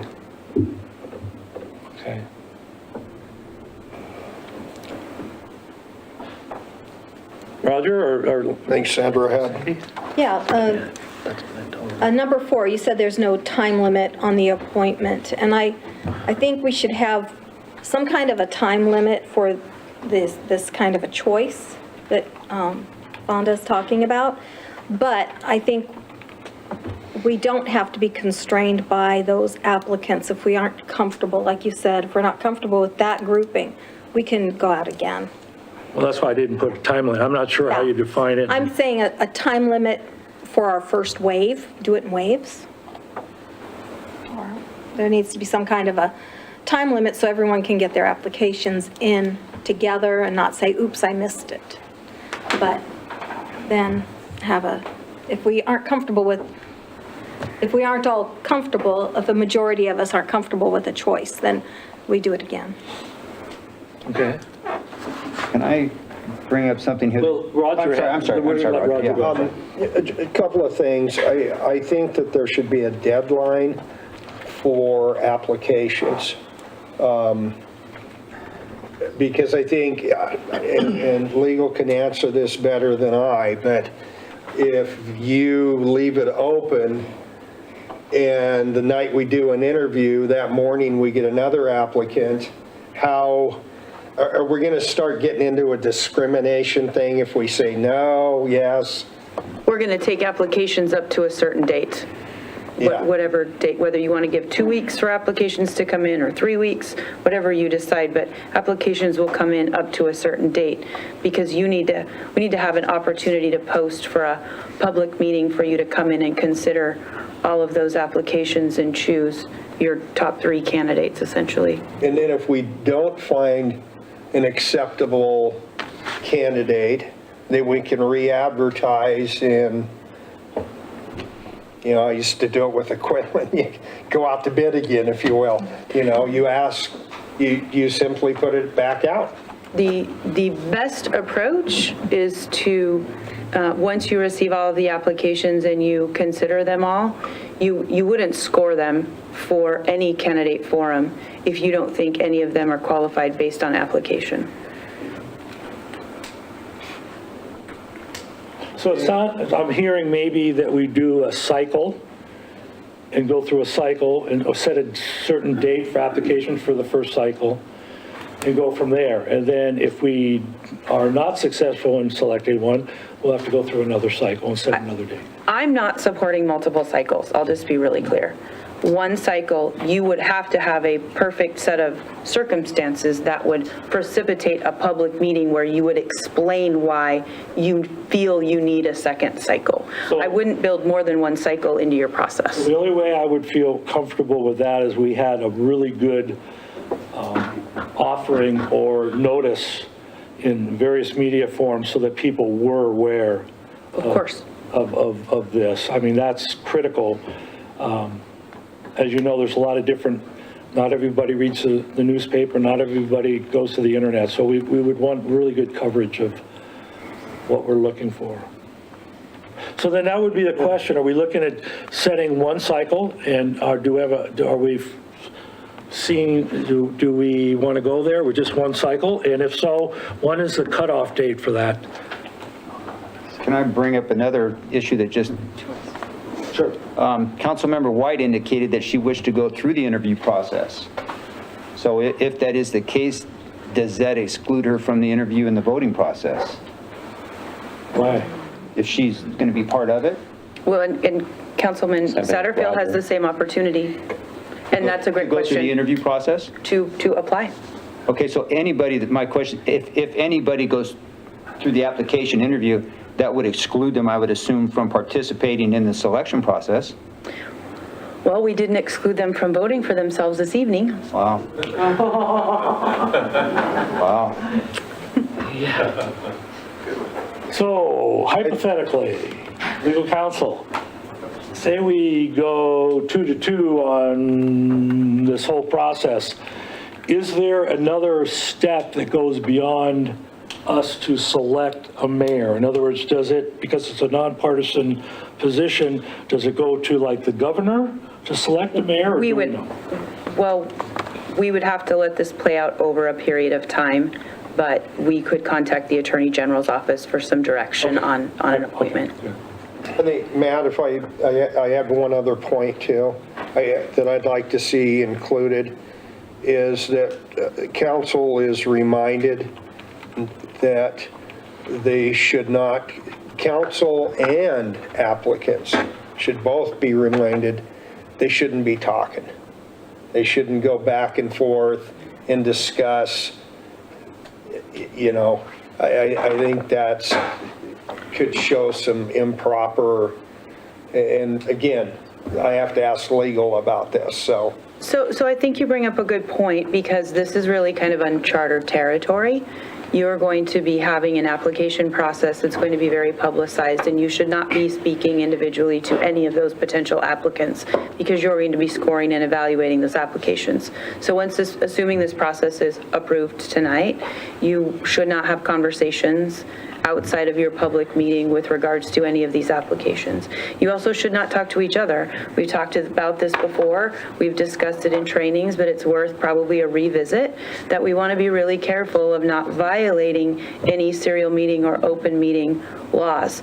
So it's tempting to say, well, if there's only two of us, it's not a quorum, so we can communicate.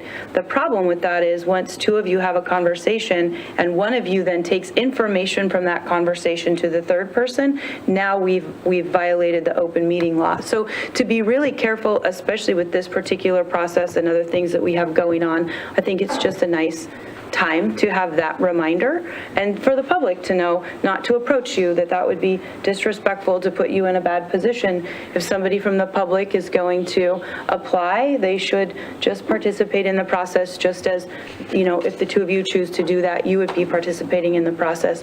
The reason, back to Councilman DePriest's questions about whether or not any council member would need to recuse themselves from participating in the selection process, the reason that at this stage I would say that's not going to be necessary is because it's all open, transparent government. It's all open in a public meeting.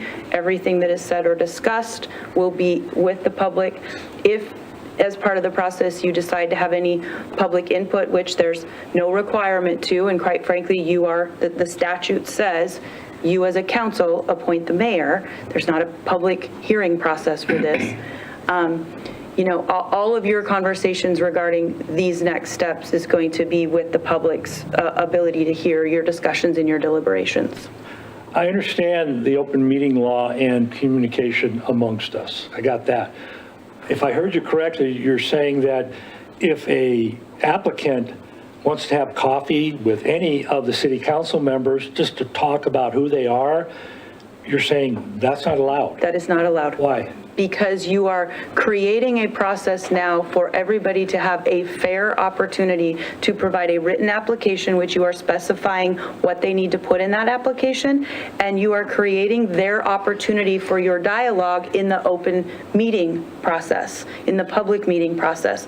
So dialogue with them outside of the open meeting process after we designate this application period is going to be improper. Ex parte communication. So you're saying we're wearing our quasi-judicial hat? Similar, yeah, you are making a very important decision in a very public process that is kind of quasi-judicial at this stage, yes. It's not a land use matter, which typically Well, is the that's why- land use yeah, matters, yeah. but it's not legislative, you're not changing code. It is a quasi-judicial role. We're just not having a hearing. Okay. One other question I have too is, should there be any limits on the size of the applicant's resume? I mean, because, you know, there's always a potential of getting a resume that's 30 pages long that doesn't say anything. And I don't know how you decipher that, because you want all the information you can get, but is there anything that says that should be limited? What I was going to suggest, so that you don't have to go through all the details, I mean, there's some things that you're probably going to want to see, because we talked previously, you know, I had given you somewhat similar to what Matt has, A through H in the last meeting, that you may want to see what the requirements are, and you had talked about having staff put together, you know, requirements for mayor. You probably will want to see that again. I think you want to also maybe take some input on whether or not you're taking questions from the public when you're doing interviews like that. One, it's you're going to be working with, they will represent the city as well, but there could be questions that are personal in nature or inappropriate to bring up in a meeting like that. And so you could do something like questions could be submitted beforehand so that the attorney can look at those and review those, or you don't have to take that. You, as council members, could come up with those questions. And so there's a couple things you need to work through. And I think knowing that the direction that we're going now, we could maybe put some of that together, some of the details, and bring it back to you for your approval. And we could even have a special meeting if you want to do it quickly. Just a thought, so that we're not, if you don't want to have to review, like if we put together the announcement that puts what you're looking to see in a mayor, and you want staff to put that together and then just put it out there, we'll follow your direction. But from what I'm hearing, you want to maybe see and hear a little bit more on that. And as far as timing, HR may want to weigh in, because you had talked about doing background checks prior to the interviews. And we had recommended maybe limiting, that to 3 people as opposed to getting too many, because that can be a time-consuming thing to do background checks on if you decided you were going to do 6 people or something. So, do you have anything? Can I just respond to or some questions? You said something about having the public send us questions? Well, I thought I heard you say, or open it up to the public in the meeting to ask questions. My question is whether, before we say have a forum, where the candidate forum, if you will, that it would be okay for the public to send us city council members questions that they'd like to have asked, but that's a communication thing, and I'm wondering if that's okay. What I think Brett's trying to zero in for you is so you have multiple steps here. We have an application we need to formulate. It's going to be likely a single page that says, do you live within the city? What is your birth date? How long have you resided here? Some basic stuff. Then we're going to say, attach a resume, not to exceed 5 pages, just for hypothetical purposes. And then you wanted a cover letter. So we have the application form, the cover letter, and the resume, and 3 letters of reference. So now we have various forms of publication to say this position's open. Now we have a written application form with really clear direction. Once we get all of those applications in, and then you'll have a public meeting to vet those, and you move from that stage to public forum. Between figuring out how many are going to participate in public forum and that actually happening, if you want to solicit from constituents what types of questions they would like to have asked at the public forum, those questions could come to you first so that we can vet them. But the issue is you're going to create a list of questions, whether they're your own questions or they've come from the community, that you're going to ask every applicant the same list. So if you're wanting to seek input from the public of what kind of questions they'd like to have answered, they can send you, say, hey, I want you to ask whoever ends up at the podium this question. That's my question. Yes. Is whether that communication's okay. Yes, I'm telling you, you cannot communicate with people who are interested in applying, or people who do apply. Between the time we open this The up. general public, where that's okay. Well, whatever they do, they do. I'm not in charge of them. I'm only in charge of you. I don't know. Wouldn't all the questions come to you to be vetted? All of the questions come to you to be vetted? The whole list is going to come to me at the end of the day to be And the vetted. reason for the vetting of the questions, why? Because there are questions that cannot be asked. Yes. Okay, that's. Along with this questioning, and again, is that every candidate should be asked the same questions. Yes. To be fair, and I agree with that. And again, it kind of touches on, if you then have a forum where you say, okay, you out there, it's your turn. You're going to get a variety of different questions that are going to be directed to the different candidates, which are not going to be the same to each. Correct. So, yeah. I agree with that. So how do we move forward? Because you're hearing council with things that we'd like to see. Do you want to work on this and bring something back to us so that's formalized? Because I don't know that we right now can state all this and get it done right now. Yeah, I think we have a good list. Yeah. I think we could work on that, and particularly like the announcement on what you want to see in mayor, and you could give us some suggestions.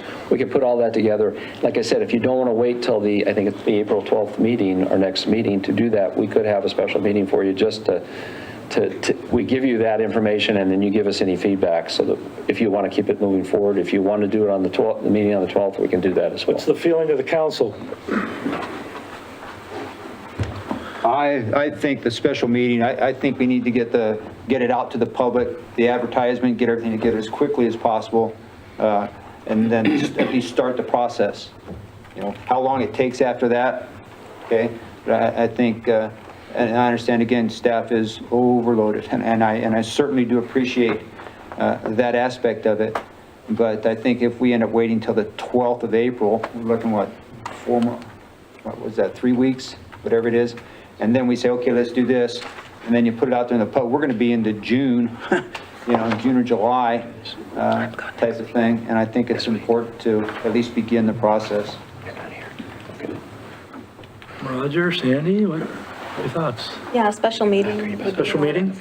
Okay, when do we want to set a day for the special meeting? And we'll need a motion to, do we need a motion to? Okay, And a majority of the council. I think I could do that. right. I get it.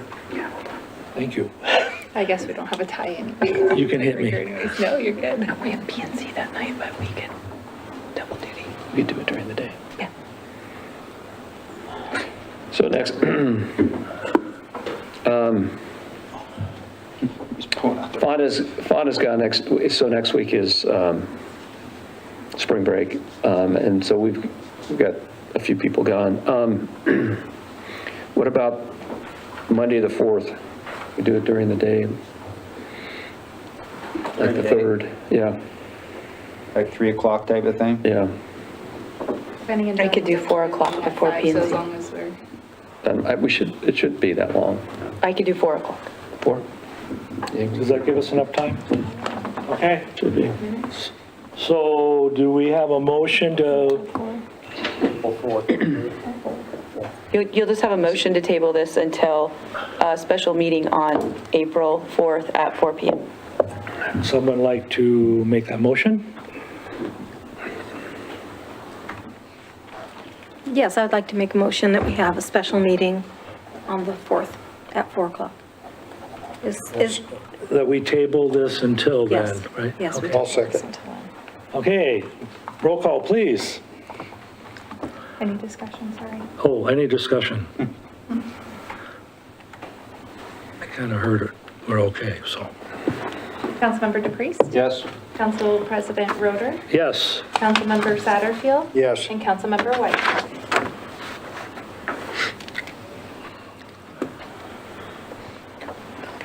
so I'm assuming that before April 4th, we'll have something sent out to us so we can kind of look at it before the meeting and kind of Yeah. digest it. Yeah, we'll put a whole package together for you. Great, thank you. Yeah. Thank you, staff, for everybody that will participate in that. Okay, so.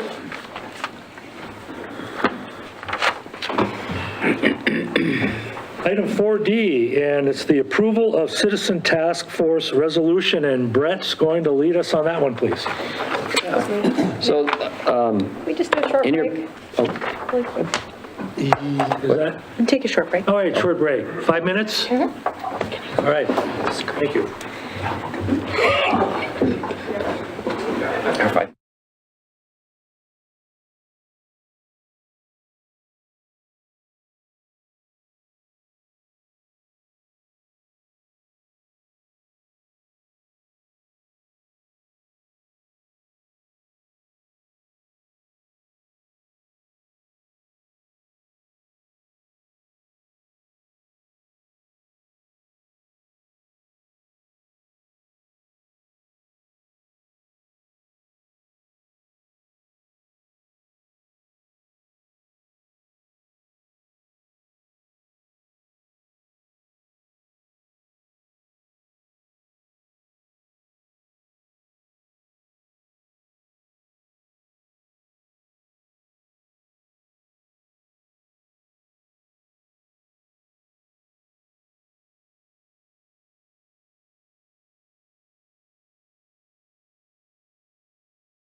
Lewiston will be in the 70s probably.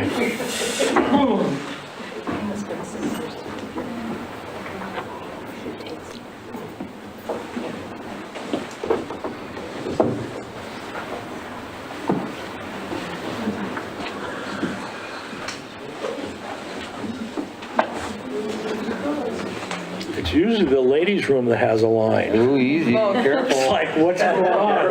No, it's true. careful. How many guys have ever had to wait outside? Come on. Never. Huh? Never. I have 3 daughters. I know all about it. I was so outnumbered.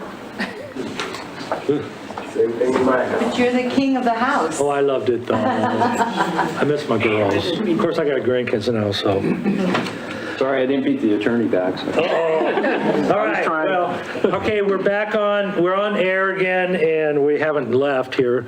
So Brett, we're going to go to item 4D, action item approval of citizen task force resolution. So would you lead us on that, please? Sure. In the last meeting, we discussed this, and the council gave some direction, and so I believe I addressed all the questions and issues you had and put it together in the form of a resolution. So this basically would establish, reconvene the citizen task force and give some information here. And I put on here, the purpose would be to study Hayden's crime statistics, the county sheriff's service statistics, and the contract for services with the county, and generally review and study the city's public safety. And 2, to provide advice and recommendations for public safety for the city of Hayden to the mayor and council, including advice as to the actions in response to the county's request for additional funds. Again, going into this with just kind of an open mind, blank slate, look at it, and then this group, which right now has, actually everybody that requested to be on here, their names are on here, plus council members, representative from the sheriff's office, and representative from Northern Lakes Fire, and all their names are on there. We did advertise that in the paper for any interest. Put on here that the task force should not have more than 15 members, including selected council members, and should meet at least once a month or more often as needed. So that group could get together and say, hey, let's meet to handle this in 2 weeks or 3 weeks. And so that group would at least meet once a month. And then I had on here, and it doesn't have to be, but to give them a goal to work with some initial recommendations to come back to the council before June 1st. So I think those were to give it some direction, what it is, the why, and then the folks that would be involved in it. And I think today, Abby sent the new folks that were on here, sent their information, application pieces via email out so that you could see those if you had any questions. So anyways, that's... The one thing I would like to maybe change in this is, I was on the last task force, and so was Councilmember Panabaker. I'd like to see maybe somebody else take my place, and if there's some interest on the council we need 2 people. You don't have to, but that's what we did last time. Who would like to serve on that? I will. Ed? Okay. Sandy or Roger? You want to? Well, first, I'd like to address the idea of, could we just work on the resolution itself today and then work on the list next time? Well, right now, the question is, and before I'm asking, is if anybody else want to be on this task force from the council? Let's deal with that first, please. I'd be on it if you know. Okay. Do we need a motion because we're doing a resolution, or should we just add it to this and then approve the resolution? Okay. When you make a motion on the resolution, if you were to make a motion to approve it, you would say to include these 2 council members. Ed and Roger? Okay. So,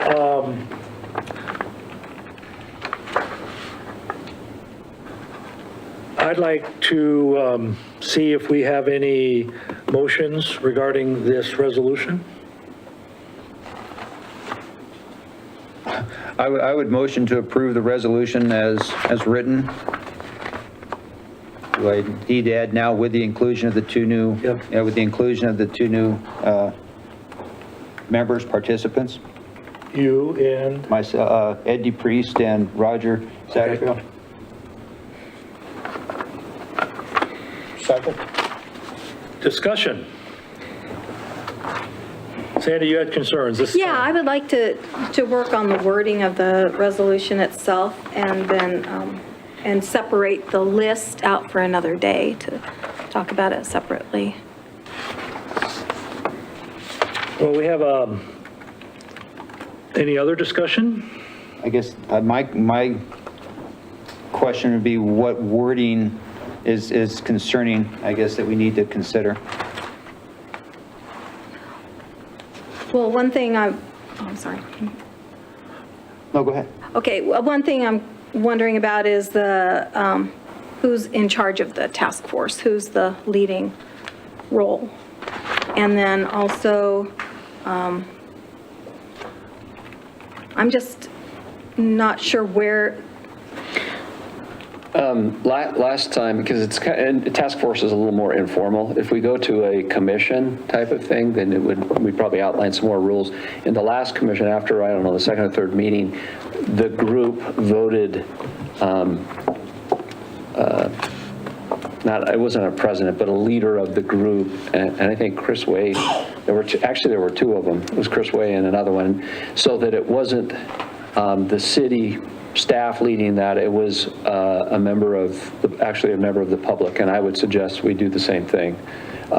They did that within that task force. They voted the leaders in at that point. And then you would be the facilitator according to the resolution.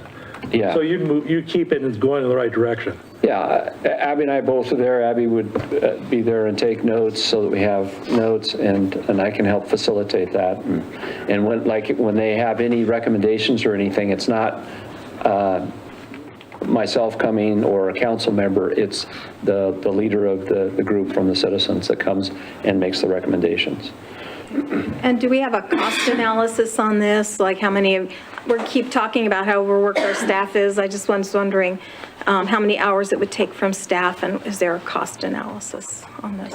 We didn't do a cost analysis. I think just because we had the direction to do it, this is something, the meetings in the past, I don't think weren't more than an hour and a half, maybe an hour and a half at the most, and there was some preparation in getting the statistics. The county provided a lot of the statistics for us, and so Abby actually provided a good amount of it as well. So we're getting statistics, we're looking at things and discussing. Periodically there was some research that we did. So I don't have a figure for you, but we do have a lot of that same information that we saved that we can present to the group as well and go back through some of it. So I don't know if that answers, I can't give you a number, sorry.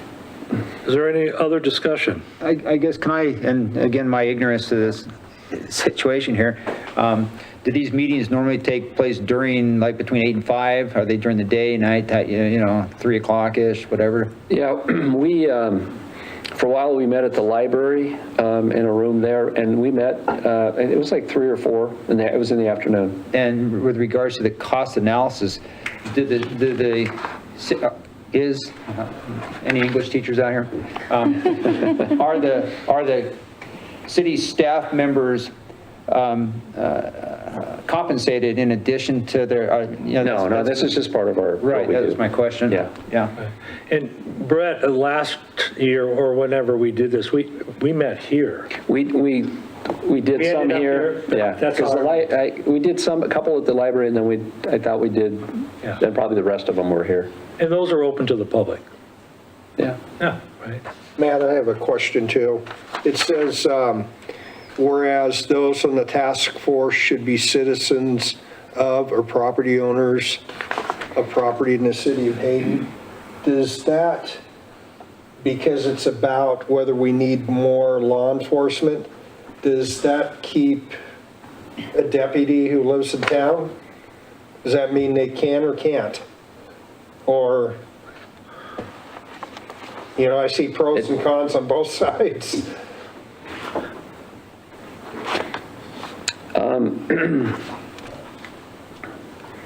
I think we excluded them if you, so you have just a deputy that wasn't, that wanted to come and be part of it, whether or not they, I mean, that didn't live within the city, is that what you're saying?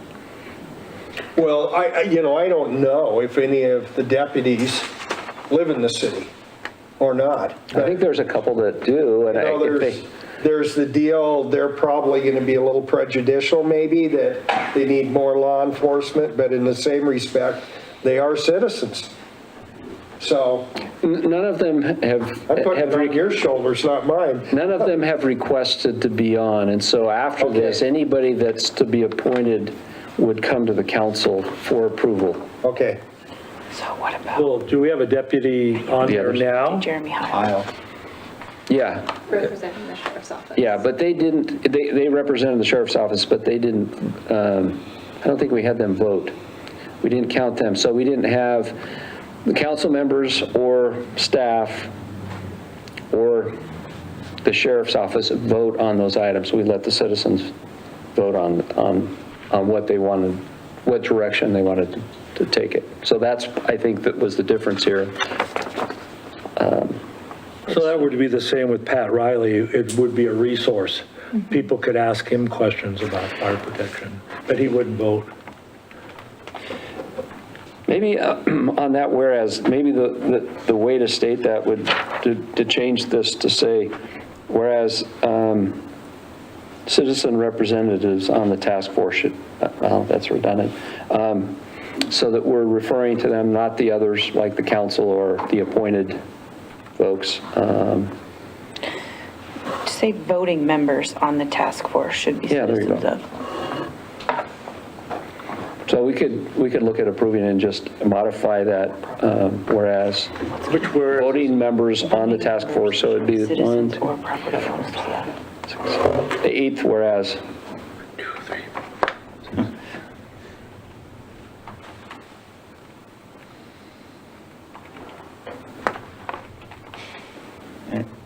I think. Does that make sense? I think to touch on the question about Northern Lakes Fire being able to vote, study that Hayden's law enforcement, is fire considered law enforcement? You know, does that make sense? You know, does the fire chief, should the fire chief have a vote? It's not law enforcement. No, he'd be the same as sheriff. Okay, okay. And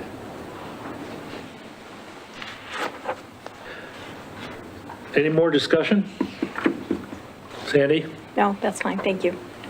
So they need a motion to amend the motion. Well, then, we've had a motion and a second and discussion. If there's no more, would you just amend the motion to include that language? Is it my motion? I think it was your motion. I would make the motion to amend My previous motion my previous motion to include the language regarding voting members. to include the language regarding voting members. I do. do we have a second on it? Second. Now, this is just a vote to amend the motion. Right. This is for the amendment, not the first motion. Correct. So is there discussion on the amendment to the motion? Hearing none, roll call, please.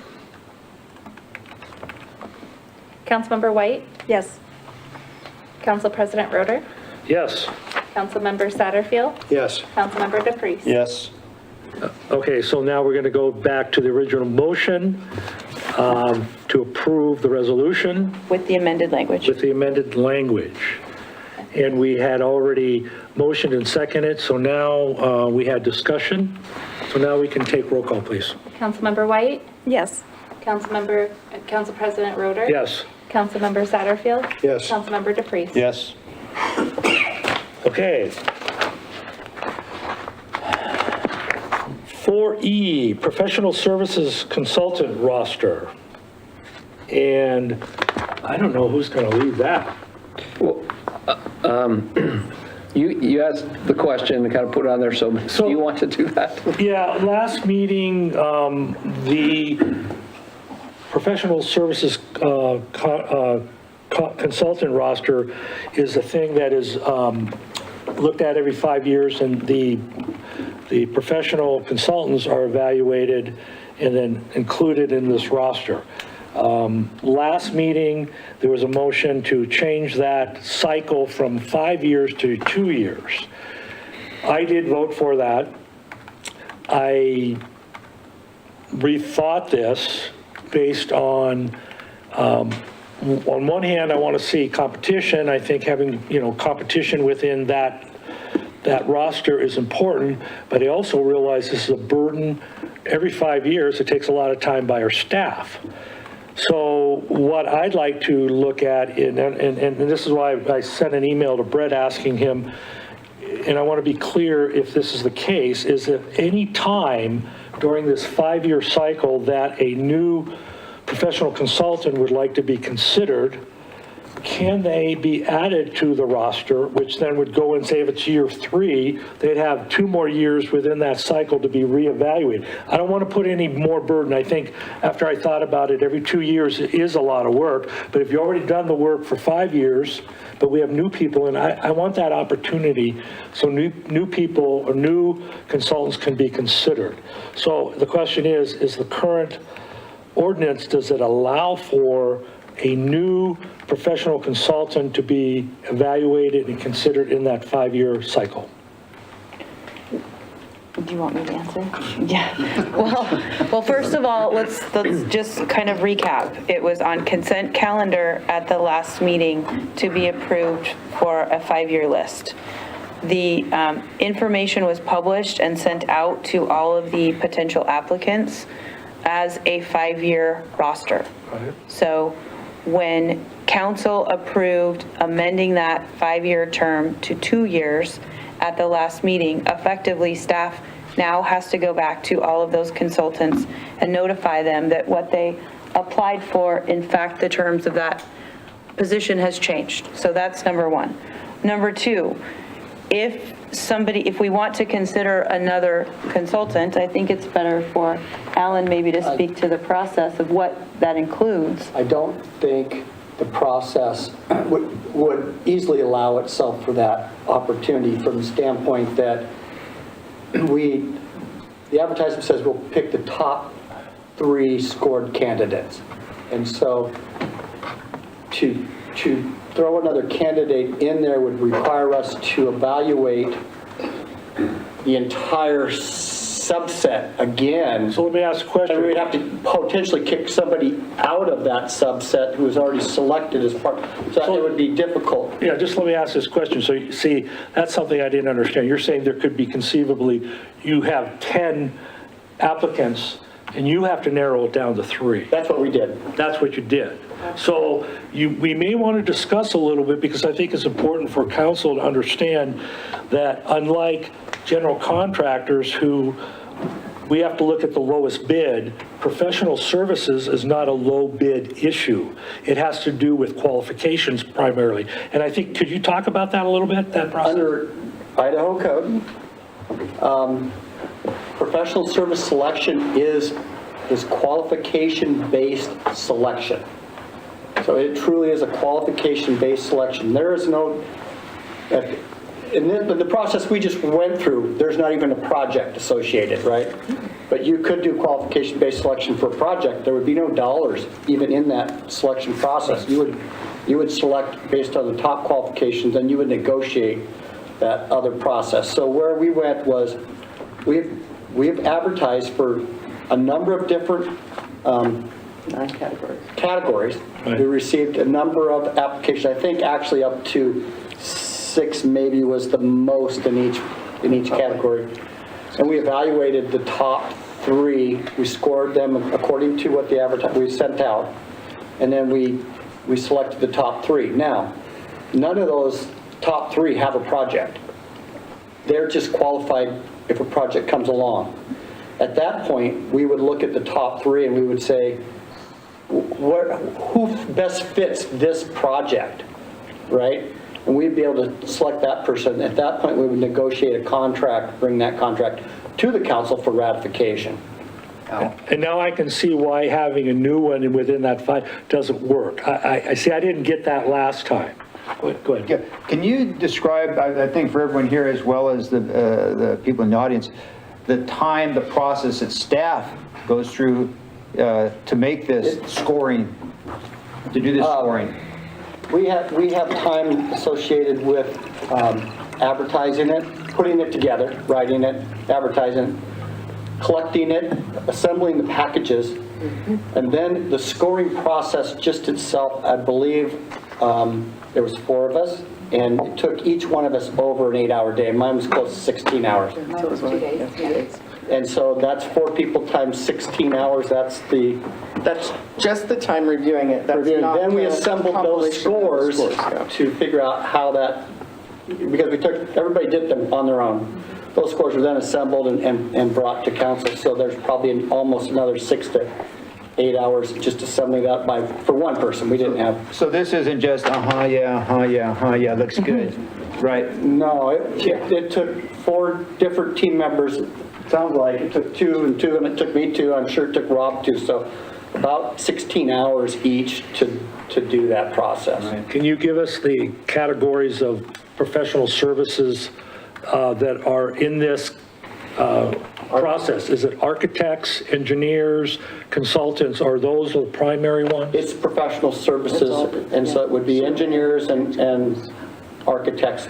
I think we also had some in there that are not planning, because it's a lot easier to lump it right in while we're doing it, and it makes it easier for us to see who's out there and who has what opportunities and abilities to complete those tasks. So I'm going to state I made a mistake last city council meeting, and I didn't fully understand it.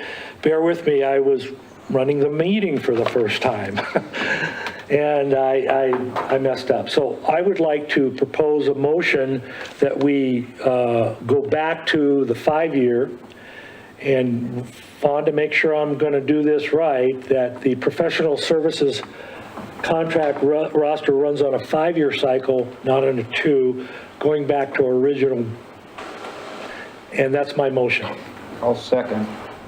So it's just a motion to amend it from a 2-year back to a 5-year roster. Any discussion? Yeah. Just real quick. It was mentioned that you now had to go back and tell the people that it was too, has that been done? That has not happened. Okay, good. Any other discussion? Roger? Oh. Nope.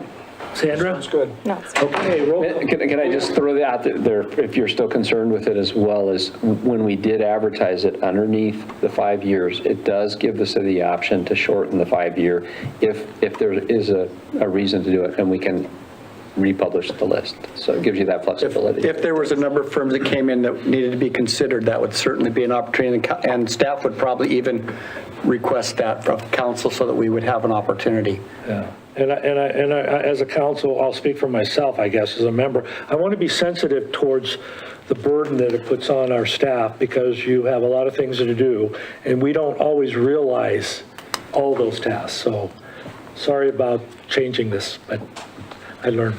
Okay, roll call, please. Councilmember Satterfield? Yes. Councilmember White? Yes. Councilmember DePreez? Yes. And Council President Roder? Yes. Okay, we're going to go to 4F, PZE-21-0242, Starkey Future Land Use Map Amendment Resolution. That one is just for going after this. It's just the resolution memorializing the written decision that you approved under the consent calendar for the Starkey zone map amendment, so, or this comprehensive plan amendment. Just a motion. Pardon? And just a motion, Right. Okay, then I'd like to make, not this one. This is for the next one. oh, what do we? So for resolutions, it's just a motion to approve or Okay, deny or okay. whatever. So then I'm looking for a resolution or a motion to approve PZE-21-024 Starkey Comprehensive Plan Future Land Use Map Amendment Resolution. Do I have a motion for that? So moved. Second. Discussion? Hearing none, roll call, please. Councilmember White? Yes. Council President Roder? Yes. Councilmember DePreez? Yes. And Councilmember Satterfield? Yes. Okay, now we do ordinance, right? Okay, does anybody take this, or do I? Donna can go next. I do that. So we approved the zoning development agreement under the consent calendar. You approved the written decision for the comprehensive plan future land use map and the zone map amendment under the consent calendar. You just approved the comprehensive plan future land use map resolution, which allowed for the zone map ordinance to be approved. That's why they were in the order they were. And so this is just the final step in making those changes occur. Is this ordinance. So I'm looking for a motion to read the ordinance by title only, to suspend the rule of reading in full on 3 separate dates, and to approve the first reading, followed by a roll call vote. So I'm looking for that motion. So moved. Second. Discussion? Hearing none, roll call, please. Council President Roder? Yes. Councilmember White? Yes. Councilmember Satterfield? Yes. And Councilmember DePreez? Yes. All right. Item 5A, PZE-21-024-1000. The only thing you just did was to agree to waive the 3. Oh, yeah, so now we got to deal with You the didn't do the ordinance. ordinance. Okay. Put the foot on the floor. Oh, yeah, sorry. All right. An ordinance of the City of Hayden, a municipal corporation of the state of Idaho, providing for change in zoning classification for the land described in Section 1 of this ordinance from single-family residential to commercial, subject to a zoning development agreement, providing for amendment of the official zoning map to reflect these changes, providing that all prior zones applicable to the land described in Section 1 are hereby superseded, providing servability and providing an effective date. So I'm looking for a motion to approve this ordinance. This is what you're looking for, a motion to approve? Oh, motion to approve, motion that the ordinance be adopted on its, having passed its first reading by title only, and that it be published by summary incorporating the title as the core of the summary upon passage, followed by a roll call vote. So I'm looking for that motion to approve. So moved. Second. Discussion? Roll call, please. Councilmember White? Yes. Council President Roder? Yes. Councilmember DePreez? Yes. And Councilmember Satterfield? Yes.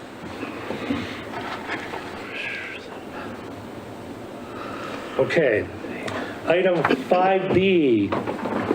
5A. 5A. PZE-21-024-1000 Thousand Hills Zone Map Amendment. And Zach, you're up, please. Good evening, council members. Planner Zach Trevino for the record. This is a request for a zone map amendment of 2 parcels currently zoned commercial, and the applicant is requesting an amendment to mixed use. I'm going to give a little background because this has been going on for some time as far as the beginning of this process. In December 2019, this applicant submitted a zone map amendment request to the city requesting to change to residential multifamily. And that began to be processed. It went through the process up through Planning and Zoning Commission recommendation. The commission recommended approval, but before it went to council for a final decision, it was withdrawn by the applicant. February 2020, if you recall, that's when COVID hit. There was uncertainty due to COVID and how that would affect city operations, the economy, et cetera. There was also the prospect of the comprehensive plan amendment in 2020, and that resulted in the future land use map being adopted in November. So that zone map amendment process was never completed. So the parcel is still zoned commercial. And then in early 2021, Title 11 was amended, and the important aspect of that for this particular case is that the residential multifamily zone was removed from the code. The mixed-use zone and the mixed residential zone, they were added in along with other changes that occurred during those amendments. And subsequently, an interim ordinance was passed in September of last year, reinstating residential multifamily standards for 1 year. And in September, those expire. The applicant submitted a new request in November to change the zone to mixed use. That is a different request than originally, largely due to the changes that I just covered. And so now that's the request for 2 parcels. It's a little over an acre, and it's developed currently with a single-family residence. It's non-conforming because it's in the commercial zone, which does not allow for single-family residences today. It was established some time ago, and the applicant would look at removing that pending the outcome of this request. This is the parcel. It's north of Miles Avenue, east of Government Way, south of the Avery Estates. It's a planned unit development. There's a mixture of uses in the area right now. There are some non-conforming residences, as is the case for the residents on this parcel. There are commercial uses. There's some undeveloped land directly to the east in the R1 zone. It's undeveloped, and then across Government Way to the west as well. And that's the neighborhood context. This is an aerial image of the property. About 2021 this was taken. And you can see the parcel dividing line there for the 2 properties, of course, adjacent. And the applicant is interested in treating them as a single developable site. There is no site plan that has been finalized that the applicant is actually waiting to see the outcome of this process before determining the specific configuration of what a mixed-use site might look like. But it is important to note that the Planning and Zoning Commission, and I'll go into greater detail later on, did recommend approval of this request subject to these standards of approval that I'll go through one by one for the benefit of the public and council. So first off, whether or not there is any additional studies or plans that would be necessary to evaluate the impact of this. A trip generation letter is something that is discussed usually at the beginning of the development phase for a site. The engineer will look at what the proposal is and decide whether that would be necessary based on our standards to see if further impact studies would be needed. That would all occur at time of future development, really regardless of whether the zone map amendment were approved, whether it's a commercial site or a mixed use site. At this time, no additional studies were deemed to be necessary. And the next standard of approval is making sure that the proposal is consistent with public health, safety, and general welfare, and determining whether additional conditions need to be placed to ensure that. The Planning and Zoning Commission did not believe that additional conditions would need to be placed. The applicant explained why they believe this is consistent with those elements in their narrative, and then at the public hearing that occurred on February 7th. And so that's the second standard of approval. The third relates to the comprehensive plan and the future land use map. This is just a snapshot of the future land use map that was recently updated in 2021 in December. And you can see that the parcel is designated as mixed use. So this request for zone map amendment is consistent with the future land use map designation. But standard of approval 3 also pertains to the goals and policies of the comprehensive plan, some of which are listed here and also were in the packets that you received. I won't go into any one of these, but they are worth considering in your decision. And then with goals in the plan, there's a related set of policies that are a little more specific on how those goals would be accomplished. A lot of them relate to the types of development that the city wants to see along transportation corridors. This is along Government Way, but it's north of the Central Business District. It's not in the Central Business District. And it also relates to infrastructure. Is infrastructure adequate? That sort of thing. And I can go into any one of those if you have questions, but the final standard of approval relates to the zoning and whether or not the proposed zoning is consistent with the intent of the zone designations as defined in the code. The commercial zone and the mixed use zone are on the screen here, the definitions that our code gives. worth noting, and this is where I'll dive into what the standards for development may be, the commercial zone does not allow for residential uses other than a caretaker's residence that could be requested through a conditional use permit. It did used to allow for residential uses prior to the Title 11 code amendments with a conditional use permit. The Title 11 code amendments that implemented into the code the mixed use zone basically caused that zone to replace the function of the commercial zone as allowing a mixture of uses. It's possible to develop solely residential, solely commercial, or a mixture of both in that zone, and our code goes over what the setbacks would need to be and that sort of thing. Importantly, there's also a set of design standards that were adopted later for the mixed use zone that any development on this parcel, should it be rezoned, would have to meet. Those standards relate, they relate to things like building height, densities. There was actually a reduction in density from what was originally approved in terms of dwelling units per acre in the mixed use zone. You may recall that as part of those mixed use design standards being adopted. And so that is just a general overview of what the difference between the two zones is and what could potentially occur, that mixture of uses if this were approved.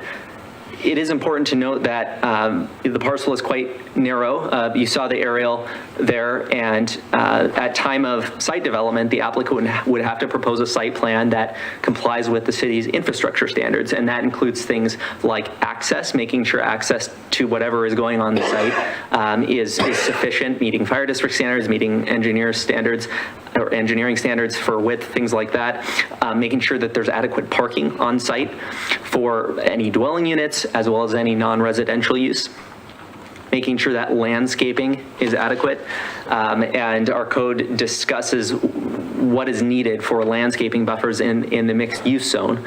And then finally, making sure that all utilities are available to that site. And that access configuration, all of the other site elements would be evaluated as part of a future site plan. And that would be true even if it were not rezoned, if they came in and wanted to redevelop as a commercial site. But we did make sure that we noticed all of the agencies in accordance with our process, and the 4 that you see listed here responded to that. Among those, only Northern Lakes Fire Protection District provided some general standards and a position. They provided standards that would be applicable to any development on that site. And those standards are pretty general and would apply regardless of the rezone. We did also notice 39 adjacent property owners through the mail, in addition to posting a physical sign on site as well as posting it on our website, and then noticing various media outlets so that the public could be aware of this request. And we received 2 comments in opposition to the request as part of the written comment period, and then at the hearing there was 1 individual that testified and had a neutral position. And the details of those comments are in the written decision document as well as the minutes for the public hearing, which are contained in the packet that you received. This is just another look at the neighborhood. It is important to note that the development to the north, it was approved as part of a plan unit development, which specifies standards and basically all the features of a site through the process of approval. So it's not developed consistent with what you might see on the zone map. It's specific to the plan unit development that was approved. So it's an overlay zone. That's what a plan unit development is. And then to the east, that single family residential, it's undeveloped. Whether access would be going all the way through the site from Government Way to provide access to the east or not, that would be determined at time of site development. But you can see the mixture of uses in the neighborhood. And then this is a street view image from Google of what the parcel looks like relatively recently. I believe this is 2021 imagery. You can see the existing residence on site that would be removed if the applicant develops this site accordingly. And then the important thing and you can kind of see it on the left of the screen where the mouse is this sidewalk represents frontage improvements that would need to occur for any future development. And again, that's independent of the rezone, but it's just important to keep in mind there would have to be curb and gutter, dedication of additional right-of-way, there'd be swale, sidewalk, and then an easement beyond that for utilities, drainage, snow storage, and then the property. And so those are all improvements that would need to occur as part of development. The Planning and Zoning Commission evaluated the standards of approval that we went through, and they decided that the proposal does meet those standards, and they recommended approval without conditions at the February 7th public hearing after reviewing the record and the public comments. And now this case has come before you, and you can decide to approve with conditions through a zoning development agreement, or deny the zone map amendment request. And I stand for any questions that you have at this time. Let's start with the good lady down at the end there. Councilmember White, please. I'd like to go later. Go ahead. Oh, okay. Other people go Well, first. Thank you. Roger, would you like to start? Zach, how many, could you put it into perspective, how many units could be built on this property as proposed? Yes, so these are some design standards that need to be met as part of mixed-use development. So first off, the setbacks are going to be a limiting factor. In order to meet the side yard setbacks, which are 10 feet, so that would be north and south, that takes 20 feet away from the site. And then the mixed use has a density limitation of 15 dwelling units per acre, a maximum. And that was reduced from 20 previously as part of the mixed use design standards. So based on the fact that this is an acre, and it's very narrow. If I go back to just the aerial to give a little bit of an illustration here, you have to make sure that there's room for an access road, providing access beyond whatever ends up coming along in the front to whatever dwelling units are here, meeting the setbacks on the north and south side, having a landscaping buffer, which I believe in the mixed use zone would be a 10-foot buffer. Varies depending on use. Yeah, it varies depending on use. It would depend on the specific use, thank you, Donna, of what the applicant ends up proposing. But with all of those site considerations, it's going to be a pretty limited building envelope. So I don't think that it would be possible to get that number of dwelling units on here and still meet all of those requirements for the other site improvements. But just considering, and then the other thing that is maybe worth displaying is the various types of access ways, depending on what the site configuration ends up being. So there's a limit to, how narrow certain access could be and still meet standards. So 24 feet is a good rule of thumb for private streets and internal circulation. There has to be a drive aisle that is at least 24 feet wide if it's adjacent to any parking, and that goes for garages as well. So if you can imagine maybe garages oriented south, coming maybe along the south line, this is just a hypothetical way to maybe look at the site or think about how it might be developed just based on its shape. You'd have to have at least a 24-foot drive aisle adjacent to those to allow for adequate turning radius, backing in, backing out. So that's going to have to be accommodated as well. So all of those considerations come together to limit what can realistically be done on the site within the bounds of the mixed-use zone's density limitation of that 15 dwelling units per acre. Thank you. Ed. Okay, can you go back to the aerial, please? Yes. The width of that lot, do you have that width? Let me... 90 feet wide. 90 feet. Yeah, 90 feet. 90 feet wide. Yep. And so we're talking 24 feet probably for a roadway, 10 on each side, so 44 feet right there taken away, so you roughly have 46 feet of building space in between there, correct? Yes, it's going to be limited. And whether or not you have maybe multi-story units, there has to be parking, and the way that's going to be is be required in the code is 2 per dwelling unit. You have to have 2 parking spaces per dwelling unit, and only one of those can be in a 2-car garage. So if you have a 2-car garage, say for one of the dwelling units, you can count that towards 1 required parking space. So there will inevitably be garage parking and some form of outside parking associated with each unit. Yes, parking lot, whatever it ends up being. Now, with regard, what is the depth of that? It's approximately, I had it in here, 600 thank you, 600 feet, yes. I noticed in here the Northern Lakes Fire, and as I look at this, they're not going to, there's not going to be a turnaround if they're required, that it looks like they're asking that they be able to drag a hose from the driveway area and or have fire hydrants or something that they could probably drag a hose and attach to, but the expectation, or there is no requirement that the fire department have an ability to bring their equipment up that drive? There likely would be, and that tends to be a 150-foot standard. If a building is 150 feet away from a roadway, and it ultimately depends. Is the interior circulation going to be, a new road? Is it going to have throughput to the east? Is it going to,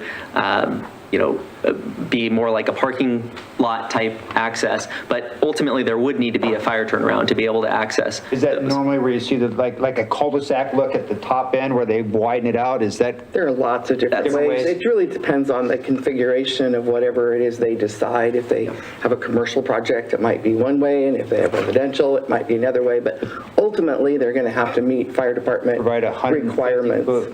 They'll have to meet fire department requirements. If they may have to add fire hydrants as part of their project as well. And that's the fire, if they add a fire hydrant, whatever, halfway up or whatever, does that then preclude the necessity for the turnaround? So no matter what, they have to end up with a turnaround in there. The turnaround could be like a hammerhead. It doesn't necessarily, it's not going to necessarily look like a cul-de-sac. Just give them the ability to get Yes, in. so what would happen is, in order to make sure that whatever is being proposed is adequate, at time of site plan, we would send it to the fire district, where we would advise the applicant to run it by the fire district to make sure that they comment on whether or not the access is sufficient. And then, of course, our engineer would review the access standards based on is it a private road? What is the width of the parking aisle? That sort of thing. And so both the fire district standards and our engineering standards would need to be met for access. And the 150 feet, to clarify, is whenever there's a distance, so a depth greater than 150 feet, and there's a structure beyond that point, that's when they typically require that turnaround, because that, as I understand it, is the distance they would need to have a truck go back rather than just drag a hose or use equipment parked on the street. So that's where they would need to go into that lot and access whatever structure. So both the subdivision code and the site code requires that the fire department provide their input and sign off on the designs. All non-residential development is required to go to the fire department, and they are part of the approval process for that. That's not what we're looking at here tonight as far as the site plan or subdivision. Right, so as far as we're just looking for the zone change right now tonight. Correct. And if it's approved or whatever, it is then up to the applicant to, when he comes to his development of that site, to demonstrate to the fire and to the city and everything that, yeah, we can make it work here. Mm-hmm. That's true. And just worth maybe reading the standard here that Northern Lakes Fire District responded with. Driveways shall be designed so fire district apparatus can park close enough to the dwelling to deploy a 150-foot hose and reach around to the furthest point of the structure. They didn't give any more specificity than that, but that's what they would be looking for in their words. That was in their letter. The other thing is, to the fire hydrant point, depending on future development, installation of fire hydrants may be required, meeting the minimum fire flow requirements of the Idaho Fire Code. So it's unknown at this point exactly what would be required. It's going to depend, like you say, on what the applicant came back with site plan development. Right, okay, thank you. Sandy, questions? Yes, okay, so this property was purchased in 2017? Yes, September 2017. Okay. Between, after it was applied for, it was commercial, right? When it was first purchased? That's correct. Commercial, okay. So was it also Did they also apply for commercial uses before the asking for residential multifamily? Not to my knowledge. I don't believe that there was a previous development proposal as commercial, although I do not know for certain. So I don't have 100% certainty on that. But I believe the first action the applicant did was apply for that zone map amendment in 2019. Okay. Will the owner know if there was another application before? They likely would, and I believe you have the ability to ask them to speak to that procedurally. Yes, please. Two questions. Number one, I'm looking at the map on page 1, and you've outlined the rectangle, and there seems to be a line and a dot there that splits the parcel into 1/3 and then 2/3. My question is, what is that blue line? That's the 2 parcels that comprise this site. So, very good question. This is 2 parcels by deed, and in order to disregard that line, for example, for purposes of placing a building, there's a covenant form that the city has. It's called a covenant to hold multiple lots as a single building site, and they would have to fill that out, and it would basically allow a developer to disregard setbacks from the interior lot line. So it is 2 parcels adjacent to each other today. Okay, so currently they're both zoned commercial? That's correct. Both, okay, and they're applying to convert both parcels to multi-use? Mixed use, yes. Mixed use, excuse me. Okay, one other question, last one I have is, will this allow, that zone usage, would that allow a 3-story building to be built? Well, first of all, the height limitation in the mixed use zone is going, so it could allow for a 3-story building because you can have up to 45 feet.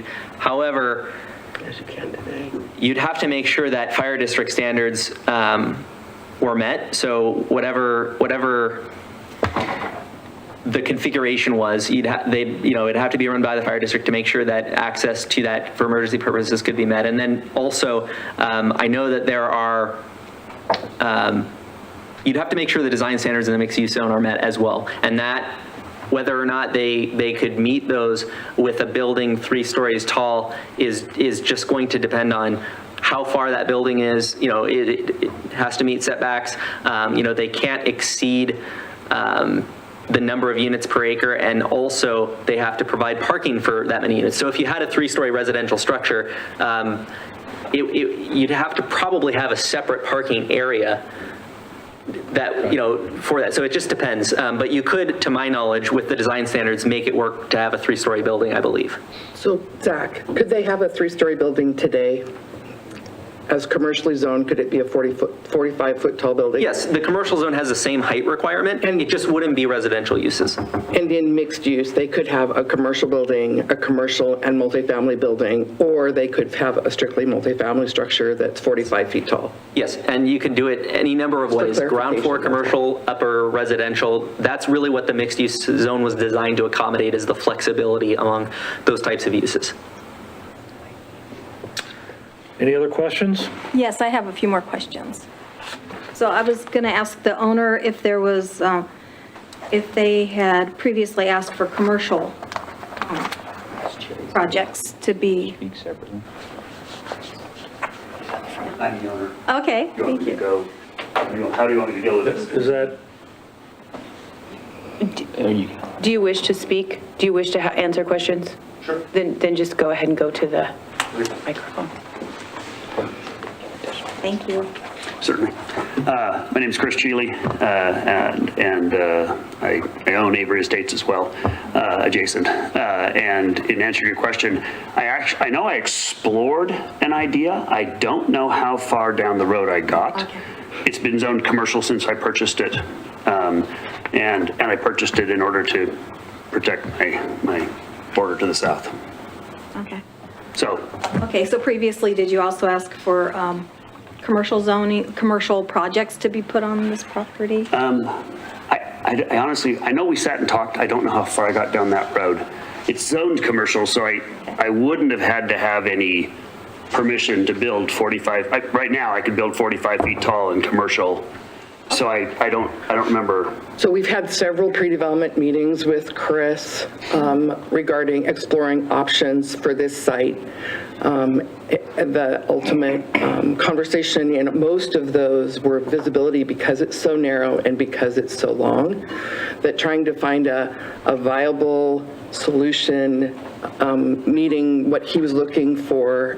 You know, he worked through a variety of choices at pre-development meetings, working through pre-development notes, trying to get infrastructure there. And so ultimately, he hasn't provided a permit or an application for any commercial project to date. Okay, thank you. And I was just wondering, what could you do differently than the residential multifamily if you had stuck with the residential multifamily? Oh, go read what's allowed in a commercial zone. Lots of distasteful things. I have additional questions. Yeah. Residential multifamily? No, in the commercial zone that's there now. Right. Yeah, I'm sorry. I misunderstood your question. You had gone before the planning and zoning before, and they had approved the residential multifamily? No. Well, they recommend, yes, P&Z did, excuse me, Okay. yes. Thank you. Yes, sorry. And So what's the, well, they did, but I did not then come before the council okay, for approval. So therefore, it's still commercial. okay. So what would mixed use give you that residential multifamily wouldn't have given you? I mean, why did you not pick the residential? I think Zach, answered those questions, just that I've been in a state of flux while everything's been in a state of flux, and I didn't have a viable plan in time to actually present. Okay. And I was wondering, are these going to be rentals or something that people could purchase for home ownership? I don't know yet what I'm going to do. As you saw there are a lot of challenges with a 90-foot wide, 610 feet deep site. Yeah. So I got to figure out what can actually go in there. Okay. Thank you. Yeah, thank you. You had some more Yes, Mr. Chile, please. Can I just want to caution the council that we don't want to go beyond the public record that we already have, because you have a sealed record, so it's okay to ask the applicant a couple of questions, but a lot of what he's answered, he also answered in the planning and zoning hearing, so we just want to be careful with that. Okay. And if this goes out of scope, please obviously stop me. In the presentation to the planning, Mr. Trezulli spoke about the need for housing and the recognition that the applicant believes the housing needs are paramount in our community. And he spoke about workforce housing, service-based housing, entry-level housing, and on that entry level. And I know this is very, very difficult to answer, okay, especially at this point in time. So I would ask it roughly in general, if the development were completed today, what would you anticipate either your sales price being or your rental price being to meet what you spoke about, what Mr. Trezulli spoke about? And the reality is that's going to come down to cost of construction, size of units, what's allowed to be built, and all of those factors drive whether it's a sales price or a rental price. I understand that. No? You say Answered your question. Oh. I don't know if that's Okay. appropriate to be asking pricing of. Well, the discussion is that, the suggestion was that it was going to be affordable housing, and that's really where the question is directed, is. Unfortunately, I don't know that's really where we want to go with the question. That's kind of up to them and what they define as. And I know where you're getting at. You're trying to nail that down, but I don't know that this is the place to do that in. All right. Okay, are we done? We don't have any feedback from the sheriff, do we, on, Nope. could we ask the sheriff for feedback on this, and We we have. address this in 2 weeks? We have. We have. We have. And if I could just make a clarification for the record to clarify some of the mixed-use design standards. Those were the ones that were adopted in September through Ordinance 624, and it pertains to a couple of things we've discussed. We've talked about maximum density, and I said 15 dwelling units per acre, and that is true. after density bonus is applied. So there are several ways that you can get to that 15 dwelling units per acre, and our code names what they are. But the base density before any bonus is applied is 12 dwelling units per acre. So it's 12 to start with. If the applicant shows, largely through common open space, that they can meet certain amenities and provide those that are, and our code specifies what they are, you can get to that 15 dwelling units per acre. The other thing that's important is in the mixed use design standards, it talks about multifamily dwelling units adjacent to the single family residential zone, which if you'll recall, this parcel is adjacent on the east side to the single family residential zone. There is a maximum of 2 stories adjacent, and to get to 3, there's a diagram in the code that prescribes a 45-degree angle from the property line, and basically going in a 1-to-1 ratio, stepping away from that property line, it steps from 2 to 3 stories. And so there's a limitation on the east side based on that standard on how tall a multifamily residential building could be if this were rezoned to mixed use and the parcel to the east remained R1. So those are just a couple clarifications that I wanted to add based on the mixed use design standards that would be applicable if this were rezoned. So Zach, just for clarification, you said the minimum amount of dwelling units this project could have is 12. That's only if he can fit 12 dwelling units per acre on here and still meet all of the other design standards of the mixed use zone. Is that correct? Oh, yes. Okay, so that density could, in fact, if he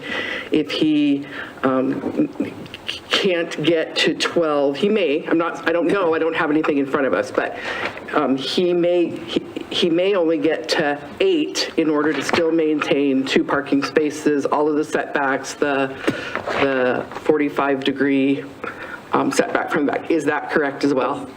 That's correct, Okay, based on my understanding of the design standards, yes. And of course, our commercial and mixed-use site plan standards, that would be applicable to any site plan application that we've gone through, landscaping, parking, all of those. Okay, can we go back to your slide saying approve, deny, or approve with conditions? Is that that's what we're considering right now?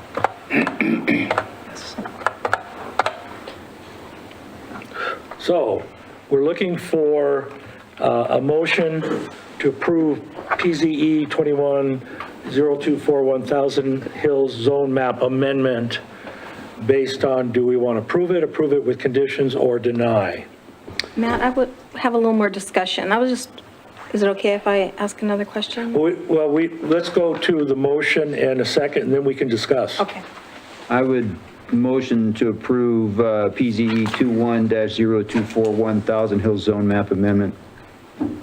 I'll second it.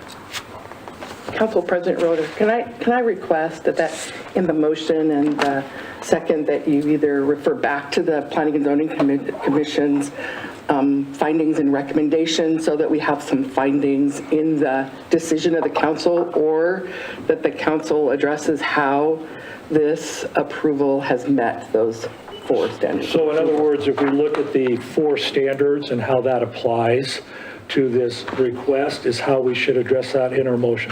Either that way, or go back to the Planning and Zoning Commission's recommendation, because they have addressed. They've already You done could that. adopt their findings. Yeah, so is everybody understanding what we can do? We can either go to the 4. Can I try this? Based on the findings of the Planning and Zoning Commission, I would recommend approval of PZE 21-0241 Thousand Hills Zone Map Amendment. Good, Ed. I'll second it. Discussion now, which should refer back to either the Planning and Zoning Commission's findings and recommendations, or you address the 4 standards specifically.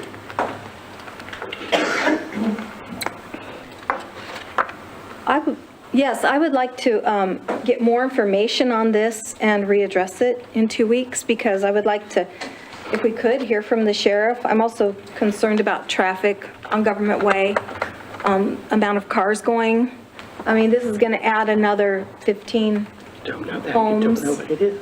I would like to hear more, get more input from maybe the sheriff or the fire chief based on how many houses it's going to be and come back in 2 weeks. Applicant is not required at this point to submit any information with regards to a proposed project. This is just a zone map amendment. So traffic isn't even triggered until he decides what type of site he wishes to develop. This is just zone map amendment. The sheriff's already had the opportunity to provide input, it has done so, and to make a request for this to make a request for additional information be provided at this point would send this application back to planning and zoning, just for clarification. So we can't just put this on hold for 2 weeks to think about it? And You could table it. Table it for 2 weeks? You could make a motion, well, you have a pending motion, first of all, that needs to be voted on first, and then you could consider that after that motion. Any other discussion?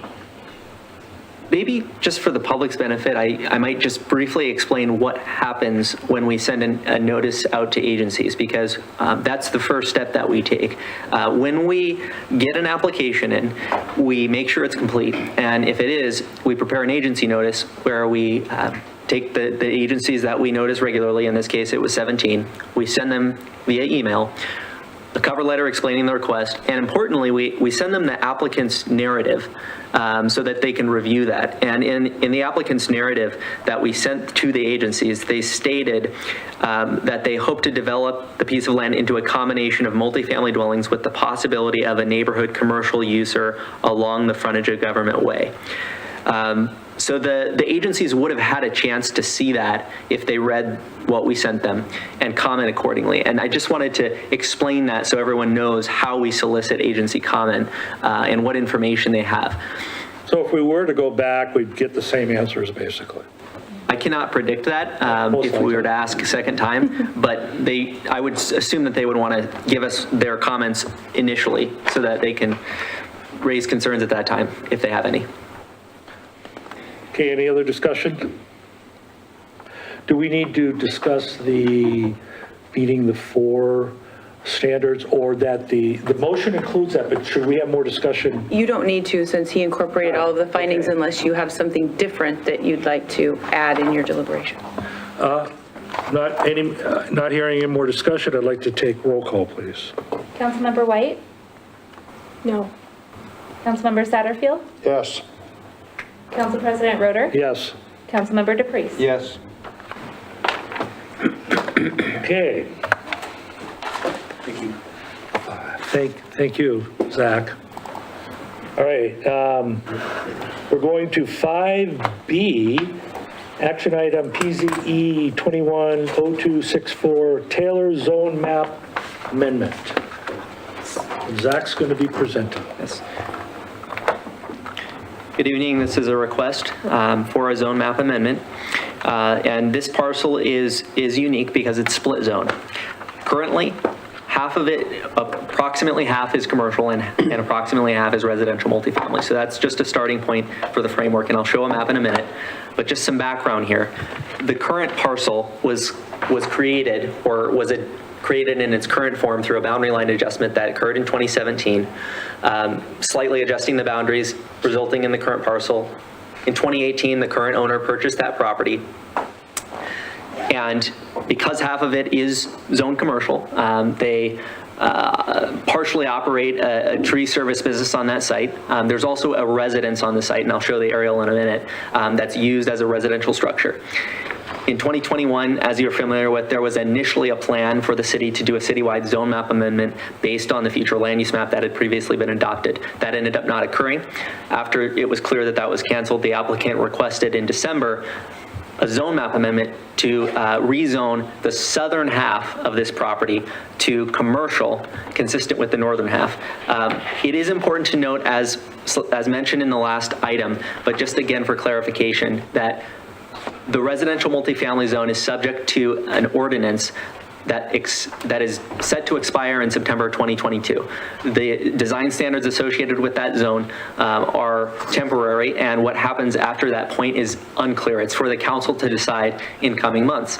And so if this we're not rezoned. It is important to note that the parcel would be subject to whatever ends up occurring with that zone. It's unknown at this time what is going to happen with the RMF zone, and so that's just an important variable as we discuss this. The parcel as a whole is a little over 2.7 acres. And as mentioned, it has a single-family residence, which is actually in the commercial portion. It's along Hayden Avenue, and Hayden Avenue has several split zone parcels. The zoning map here shows the configuration. So the brown is residential multifamily, and the red is commercial. Along Hayden Avenue, it's mostly commercial. There are some light industrial parcels, which is the gray. And then this is north of Broadmoor, which is a single-family residential subdivision to the south. This is adjacent to existing single-family homes. And as you can see, the southern half could be used for residential multifamily development, but that portion does not have access from Hayden Avenue. So the applicant intends to, if the rezone is granted, establish a commercial use and expand their tree service business, which exists on this parcel, to the southern portion. So that's the stated intent behind the request. The aerial imagery gives a bit of an idea of the mixture of uses in this area. Most of the uses directly fronting Hayden Avenue are non-residential. There are several non-conforming residential uses similar to the house on this parcel. And if this request were granted, it's important to note that there would not be an increase in the nonconformity of the existing residence because, again, that residence is already in the commercial portion of the site. But there are three things to consider as I continue. One is that sewer service is not currently available to this site. In Hayden Avenue, there's no opportunity to connect to sewer in this location. So that's one limiting factor. The other is that the primary structure that currently is a residence would have to go through the proper building permit process in order to be able to have a commercial use established within it. And then finally, this is a property that's located in what's called the inner critical zone of the Coeur d'Alene Airport, which is in alignment with their runways. And they've made it clear that in that area, residential multifamily uses are not suitable because of the impact that planes taking off and landing would have in that inner critical zone. So those are just three considerations that this parcel is affected by. The standards of approval for this zone map amendment request are the same as the last item. For clarity, the first is whether or not additional studies are required at this time. And it was determined by planning and zoning that there is no need for additional studies. If the applicant came forward with a site plan, really regardless of zoning, we would evaluate whether additional traffic studies are necessary or other types of studies to accommodate the proposed use. We do not have a site plan in hand for what the site would look like, although at the public hearing, the applicant did state that they would want to build a commercial building in the southern portion of the property to store equipment that they have on site associated with their tree service business that exists. The applicant stated in their narrative why they believe this proposal is consistent with public health, safety, and general welfare. One of the things that was mentioned at the hearing is the fact that Hayden Avenue is an established commercial corridor and there's no direct access to this portion of the site that's subject of the request through any other way. So access would have to go through the commercial portion of the site north of the residential multifamily portion. There was concern expressed based on the southern boundary and the adjacent residential uses. And so consistent with this standard of approval, one aspect that was discussed at length was buffering requirements along the southern property line should the request be approved. Because going back to the zone map, because the property abuts R1, if this were rezoned to commercial, there would be a requirement for a type 1 landscaping buffer, which is 20 feet in width, adjacent to the southern property line, which would incorporate vegetation and fencing, possibly to mitigate the impact of the use to the north on the properties to the south. That is one requirement from our site plan standards that would be applicable. The future land use map actually designates this parcel entirely as commercial. That's important to note. There was just a scrivener's error on the recent adoption, but everything north of the Broadmoor subdivision along this, in this portion is designated as commercial on the future land use map. So this request is consistent with the future land use map, which is what the third standard of approval pertains to, in addition to the goals and policies of the comprehensive plan. These are the goals that were contained in your packets that may be applicable. Certainly, if you have any questions about these, I'm happy to go into any one in greater detail, but keeping in mind the infrastructure, the fact that sewer is not available. So developing this site with multifamily residential units in the southern portion would be constrained by that fact. It wouldn't be possible to develop that type of use without a sewer connection in this location. And so that's one thing to keep in mind related to infrastructure. Some of those goals and policies get to that. The fourth standard deals with the intent of the zoning, and we've discussed the limited nature of the residential multifamily zone. It's going to be council's discretion what ultimately happens with that zone citywide.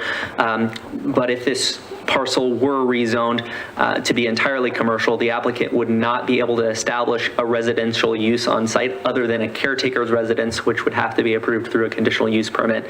And that existing residence, which is non-conforming, would have to go through the building permit process before it could be actually fully converted to a commercial use, which is the applicant's stated intent. They want to use the whole parcel for the tree service business. Additional infrastructure considerations are that access is going to be limited to a single approach. There is kind of a loop approach today. You'll see that when I get to the street view. And that's just consistent with trying to minimize conflict points along major corridors. And then there are frontage improvements that would need to occur along Hayden Avenue. The landscaping portion that was discussed, it was discussed in relation to concern about impacts, noise, and others on the residents to the south, and so that would need to be accounted for, and our code does have other considerations regarding adjacent residential uses such as lighting. There would need to be a clear plan to direct lighting downward and not have glare onto adjacent residential parcels, and that would be a component of a site plan application. There would be information related to lighting as part of that, and so we did notice agencies, 17 in this case, and we heard back from 3. Coeur d'Alene Airport didn't comment, but they did say that they would like to have a navigation easement, which is a standard request from them. That's a notification to alert people of the impacts that the airport might have on a property in close proximity to it. And then the fire district provided general development standards similar to what they commonly respond with, and they would evaluate any proposal that were to come forth as part of a site plan to make sure that turnaround requirements and that sort of thing were to be met. We also mailed notices to 34 property owners, and as part of the written public comments, 2 were in support, 3 were opposed. A lot of the concerns related to that impact on the southern portion of this property and the impact on the adjacent residences. And then at the public hearing, there was one individual neutral and then one representative of a group of individuals that was opposed, and that was opposition that focused on impacts to the houses along Torrey Lane to the south. And so that testimony is detailed in the written decision and in the minutes for that meeting, and the concerns that were expressed and what was discussed by the Planning and Zoning Commission at that time. The aerial imagery gives just an idea of some adjacent uses, and you'll recall on the zone map that some of these other parcels have similar zoning situation where they're commercial on the north half, residential multifamily on the south half. The parcel to the west was actually rezoned entirely to commercial, subject to a zoning development agreement in 2010 through a similar process by council, and they decided to rezone that, which was partially residential multifamily before. This is a frontage view from Hayden Avenue. There would be a requirement that the applicant provide frontage improvements as part of site plan improvements. It's possible that those would be deferred through an agreement on Hayden Avenue, but that is subject to city engineer approval and would be evaluated at time of proposal. But that would need to occur, and then the number of approaches would have to be reduced from 2 to 1 as part of that improvement. You can see the residence that exists today. The Planning and Zoning Commission did recommend approval of this request. They did not recommend any conditions associated with that approval. And they had considered the testimony provided at the February 7th public hearing, as well as the information submitted by the applicant and the standards of approval that we've gone through. So I stand for any questions that you have at this time. You can approve with conditions, or deny the request. Start at this end. Okay. Zach, can you talk a little bit about, and educate myself, I guess, regarding a zoning development agreement? Is that the correct terminology? My concern is, if you can put the aerial up, please. The properties to the south, the homes there, and the potential for noise disruption, nuisance, et cetera, et cetera. Did I just hear you say that the planning and zoning did not recommend any type of mitigation of that issue? Any additional mitigation through a zoning development agreement was not recommended. However, it was extensively discussed what would naturally be required as part of site development. That landscaping buffer, that type 1 landscaping buffer on the south, the limitations on lighting, and then regarding nuisance, it's important to note that our code has a nuisance section separate from any site plan standards, where it limits the hours that noise can occur, and it provides for enforcement. What are those hours, do you know? I believe 9 p.m. to 6 a.m. Between those hours, I believe that's the range. You cannot create excessive noise that would create an annoyance, and that would be subject to likely, a complaint-driven enforcement process that may involve the non-emergency line at Kootenai County Sheriff's Office, because it's real time, people creating noise. It would have to be a case-by-case basis, but that's a nuisance standard that would have to be adhered to, in addition to the site plan standards, which would incorporate the buffer and all of the other things. Can you explain what that's, you say it's type 1? Yes. Can you explain what that would be, what that would look like? Yes, so default, it's 20 feet wide. It can be reduced to 10 if there is a fence that adequately performs a function of that buffer, and there has to be vegetation within that buffer area that grows together with the intent of obscuring visual connection between the adjacent uses, as well as some sound buffering. There wouldn't be a possibility of putting any structure in that zone, in that area, also because of setback requirements. And it would have to be irrigated and maintained so that the buffer continued to function throughout the duration of the site. And we would actually evaluate that buffer at time of site plan to make sure that if there's a swale, that the plants that are proposed there are suitable for swales, that sort of thing. We have a tree planting manual that we consult at the time of site development. So that would be part of that process, so that they can show that what they're proposing is adequate perpetually. So at the time of planting these trees or vegetation that are expected to grow together to basically form a vegetative wall, I guess you might call it, is there any requirement of the initial height placement of, because you could possibly put in a couple of little bushes here that are going to take 20 years to grow before they, how is that evaluated? That's a good point. There is a time, I think it might be 2 years. Okay. It's 2 years. And they must reach a certain height. 6 feet tall to start with. They have to be 6 feet tall to start with. And then within 2 years, it has to create a vegetative growth. Okay, thank you. Thank you. Roger or Sandy? I don't have anything.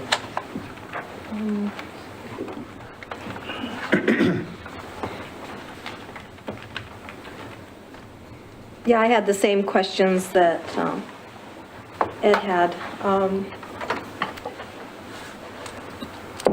So some of the complaints that the neighbors had were mostly about the noise and debris along the fence and the buffer zone. I was going to ask a question. How big is the buffer zone on that west property? I believe it is approximately 20 feet wide. Going back to this aerial here, it's maybe a little bit easier to see. There is a fence along the entire northern boundary of this, and then this grass area, I believe it is 20 feet set back from the property line on that west side. So would this be the property owner's choice, whether it's a 20-foot or a 10-foot, or? Subject to city approval, we would have to evaluate the reduction to make sure that it still retains the function of the landscape buffer. But I believe, and this is on record at the hearing, the applicant expressed an intent to really do a full buffer and maintain it. They are a tree service business, and that was something they mentioned in that, they feel comfortable caring for that buffer and the vegetation within for the duration of the site's life. The other thing that's worth mentioning about what was discussed is there was a video that was displayed at the hearing as part of that group presentation showing some of the activity that was cause for concern. And it was mainly related to processing of materials that you can kind of see in this aerial image associated with the tree service business. That was where the concern lay. Sorry. Okay, well, will the neighbors be consulted at all as to what kind of buffer they would like? Do they have any choice in this at all? This is the public process as far as the zone map amendment is concerned. The civil site plan application, if they were to come in with a site plan application, does not include a public hearing component or a public input component. It is important that if there is a violation, such as a nuisance violation related to noise or otherwise, that it be reported to the city. We don't patrol for violations, so we investigate pursuant to our code if there is a complaint received. So it's a complaint-driven enforcement process that would occur if there was some concern, but they would not be able to provide input beyond this process as to what the buffer specifically ended up being. Could we do a condition that it be a 20-foot buffer? Just to help and another thing is they would be losing any kind of sunlight coming if the trees were too tall. If it was a 20-foot buffer with lower trees, they would still have a view and some sunlight coming in. There are aspects of the buffer that would potentially create a trade-off situation. Smaller trees to preserve light may not effectively reduce noise. It really is just going to be dependent on what specifically the trees that are proposed and how ultimately their height at maturity, what that would end up being.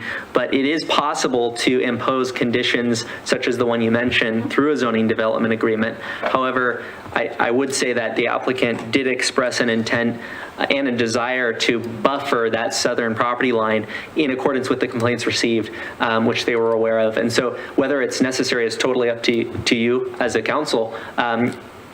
But I do know that there's not opposition from the applicant's side to providing an adequate buffer that would mitigate those concerns. That was stated at the hearing. I would like to consider a 20-foot buffer on that. Can I speak from personal experience? I'm right up against a 10-foot buffer that has lots of trees. I have no sunlight coming in my backyard or anything. And I'm just thinking about these people. They're going to lose, if it's just trees and a 10-foot buffer, they're going to lose the sunlight that comes into their yard. And so I would suggest a 20-foot buffer. I want to mention that if you look at how the sun rises, that the shadows are going to go into the property we're looking at, not at the properties to the south. Mine's the same. No, if you look at that right there, any shadows created by trees that would be a buffer along the southern boundary of the property we're looking at creates shadows to the north onto the applicant's property, not onto the houses to the south. Well, it's not so much shadows, it's view, it's, a lot of things. So.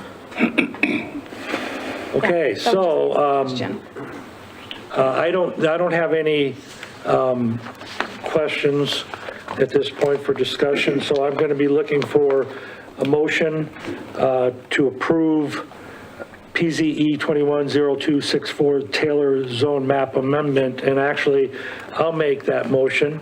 I motion that we approve PZE 210264 Taylor Zone Map Amendment based on the findings of the Hayden Planning and Zoning on the four standards, that all of the standards were met And I motion for approval on it. I'll second. Discussion? Hearing none, roll call, please. Wait, Matt, I'm sorry. Could we add a condition that it's a 20-foot buffer for the sake of the neighbors behind? It's going to be. It is? It's going to be. Okay. It's actually going to be 40 feet. Oh, thank you. You got a local business who wants to be a good neighbor. Thank you so much. I think Okay. that's important to know. Okay, go on. All right, so I'm looking for, we have a second, and I have a motion, so we've had discussion. Roll call, please. Councilmember White? Yes. Councilmember DePreez? Yes. Councilmember Satterfield? Yes. Council President Roder? Yes. Okay, Sandy, you're up for item 5C, please. I hope this is a quick one. Idaho code requires that we set our public hearing date for our fiscal year 23 budget. Exactly. By the end of April, I have to notify the county. So I'm just asking that we approve August 23rd, which is the second council meeting in August, as the public hearing date for the budget. It's the same that we've done for the last 6 years.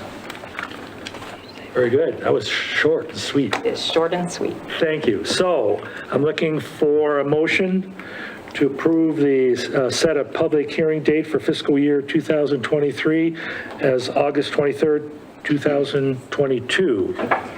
Do I have a motion? At 5 PM. 5 PM. So moved. Second. Discussion? Roll call, Abby, please. Council President Roder? Yes. Councilmember White? Yes. Councilmember DePreez? Yes. Councilmember Satterfield? Yes. No, we're getting close. Thank you. Okay. Item 5D, approval of the 2017 through 2022 records for destruction resolution. Abby. You're up. Council President Roder and members of the council, this is the very best action item of the year that you're going to, at least for me, and I saved it for the best for last. She wants to get her office cleaned out. My office no longer a safe room for me in an emergency. But these are records that have surpassed their retention period per Idaho code and the city's records retention schedule. They are ones that are able to be approved as of 2017 through, and I put the end of 2022, and that is incorrect. It is through the end of 2021. I apologize for that error on the agenda tonight.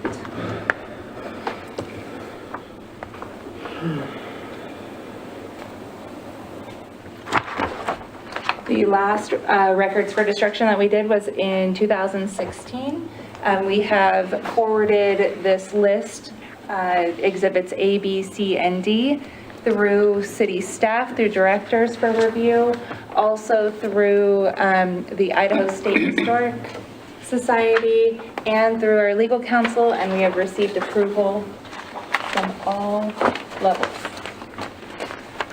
I will stand for any questions that you have. I'm going to call for any discussion or questions. Can I discuss something? How much extra space will it give you? We are clearing out approximately 50 boxes.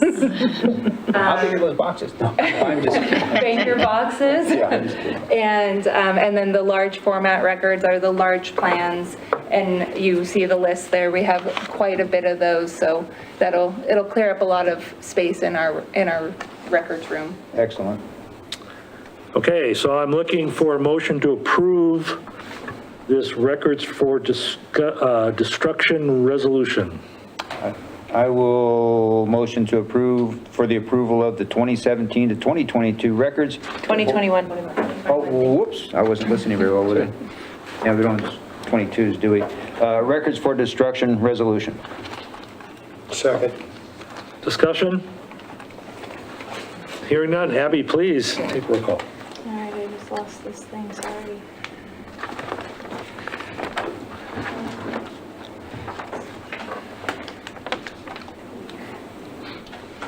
Councilmember White. Yes. Council President Roeder. Yes. Councilmember Satterfield. Yes. And Councilmember Dupree. Yes. Thank you. Great. Thank you, Abby. Okay, we're going to go to 6A. We're getting close, folks. Hang on to your seats. It gets better. 6A, please. Just real quick, 3 quick items. We talked about getting started on the multi-family code stuff, and so we wanted to set at the April 12th meeting a workshop at 3 p.m. to start looking at ideas to address that change, the multifamily change. So is that... And that has a year deadline on it, is that correct? Is it August or September? September 22nd. September. Okay. So yeah, we thought we better get started talking about it. So are you up for April 12th, a workshop? Is that okay? Just nodding heads I think is all we need. Sure, why not? Okay. Yeah. What time? 3. 3, okay. Yeah. The next one is also a meeting, so we're going to be starting the budget process, and annually what we'd like to do is to have a council retreat, and we want a longer period of time. And so I was looking at, we've done that in the past towards the end of April, and so I looked at April 27th or April 28th. If you want to maybe look at your calendars, you don't have to tell me which day. I think we could do either day, but it would be something like meet at 10 in the morning, work for a couple hours, have lunch, and then work for a couple more hours. And 1 day or 2 days? What? 1 or 2 days? 1 day. Oh. Yeah, I mean, if we need more time, we can do that, but we're looking at like a 4 to 5 hour council retreat, and it'll be for 2 of you the first time in the budget process, and so I anticipate you'll have plenty of questions and want to go through it. So we generally start the process with the different departments, and we go through and get their needs and requests, and then we bring those to you, and then you also come with thoughts and ideas, and then we talk about it, and we get direction from the council on what you want to see in your budget. So April 27th, 28th, if you want to just write those down, and you could even email me and I'll check with you. We don't have to set that tonight, but I wanted you to hold the dates. Yeah. You described this as a retreat, so we're going to meet at Camp. We're just going to meet it. I thought this. No, not Camp David. Nothing exciting. Camping. Yeah. It's just, we call it that, it's something different. It's a time to reflect and think about and plan. Thanks. Going to sing Kumbaya around the campfire? We can if you want. Yes, please come prepared to sing Kumbaya. Okay. So I just wanted to, early enough to let you know that, to start to plan for that. And the last one I just checked with, on the Honeysuckle Beach, some of you might have had a question. The final report we may get this week, and so that may come to you on April 12th for a report. So some of you might have had questions where that was at. We checked with the consultants, and they thought they'd finish it later this week. So that's all I have. Good. Thank you, Brett. Appreciate it. Appreciate what you do. Any discussion, a roundtable discussion by any members of the council? I couldn't pass this up, could I? Okay, this one should be quick, and again, as everyone has expressed here, I understand how busy you are, and I know I'm going to keep bringing stuff up, but I just want to keep it in people's ears regarding if there's been any opportunity to even look into the issue regarding the sign code change. We have not. I mean, we've talked initially, and we haven't had a chance to get back to that. Appreciate that. Was less. As well as any movement or whatever on the ACI border issue. I'll check with, so David Callahan took that on to kind of lead that discussion, and I haven't heard from David. I could check, I'll follow up with him. And all the items, just so you know, that you've brought up so far, I have the list. And we're going to work through those. Like I said, I've seen your board. If it's on the whiteboard, it's going to happen. That's what I'm saying. I just like to be an irritant, right? No, this is the time to ask. That's fine. But David Callahan, he had some ideas on how he wanted to approach that, and so our city administrator said, proceed. So. Excellent, thank you. That it? Yep. Oh, Roger, you're up. Short one. I just want to bring up again, I went to Killer Burger to ask to welcome them to the city of Hayden. I'm very pleased with staff. Went to the new Village Bakery. They a unique bakery in that they hire handicapped kids, Down syndrome. They had one kid in a wheelchair. It's a great place, just a great place. And I know I'm not supposed to promote businesses, but I'm promoting this business. So she was very pleased with staff. She said this was the only city that she felt that she was actually welcomed. Wow. So kudos to staff. Thank you. That's all I have.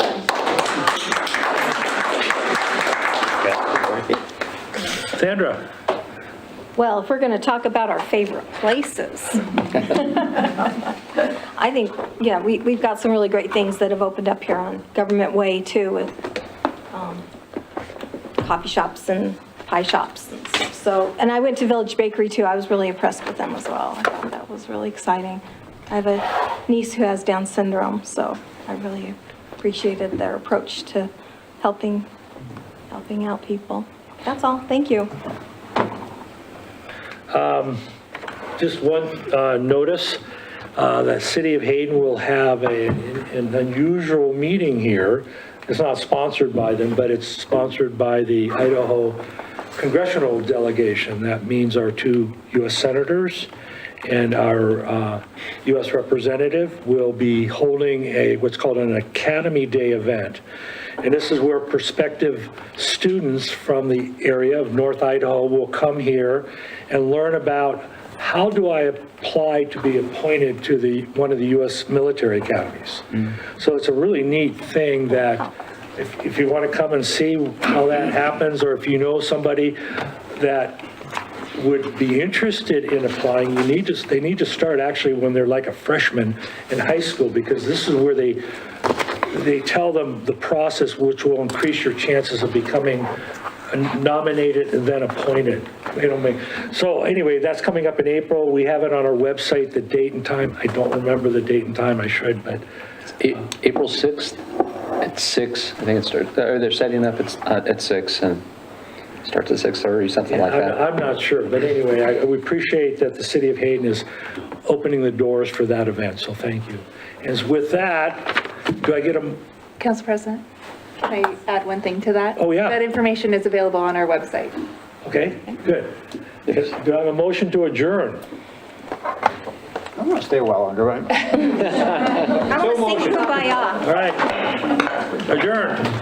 Thank you.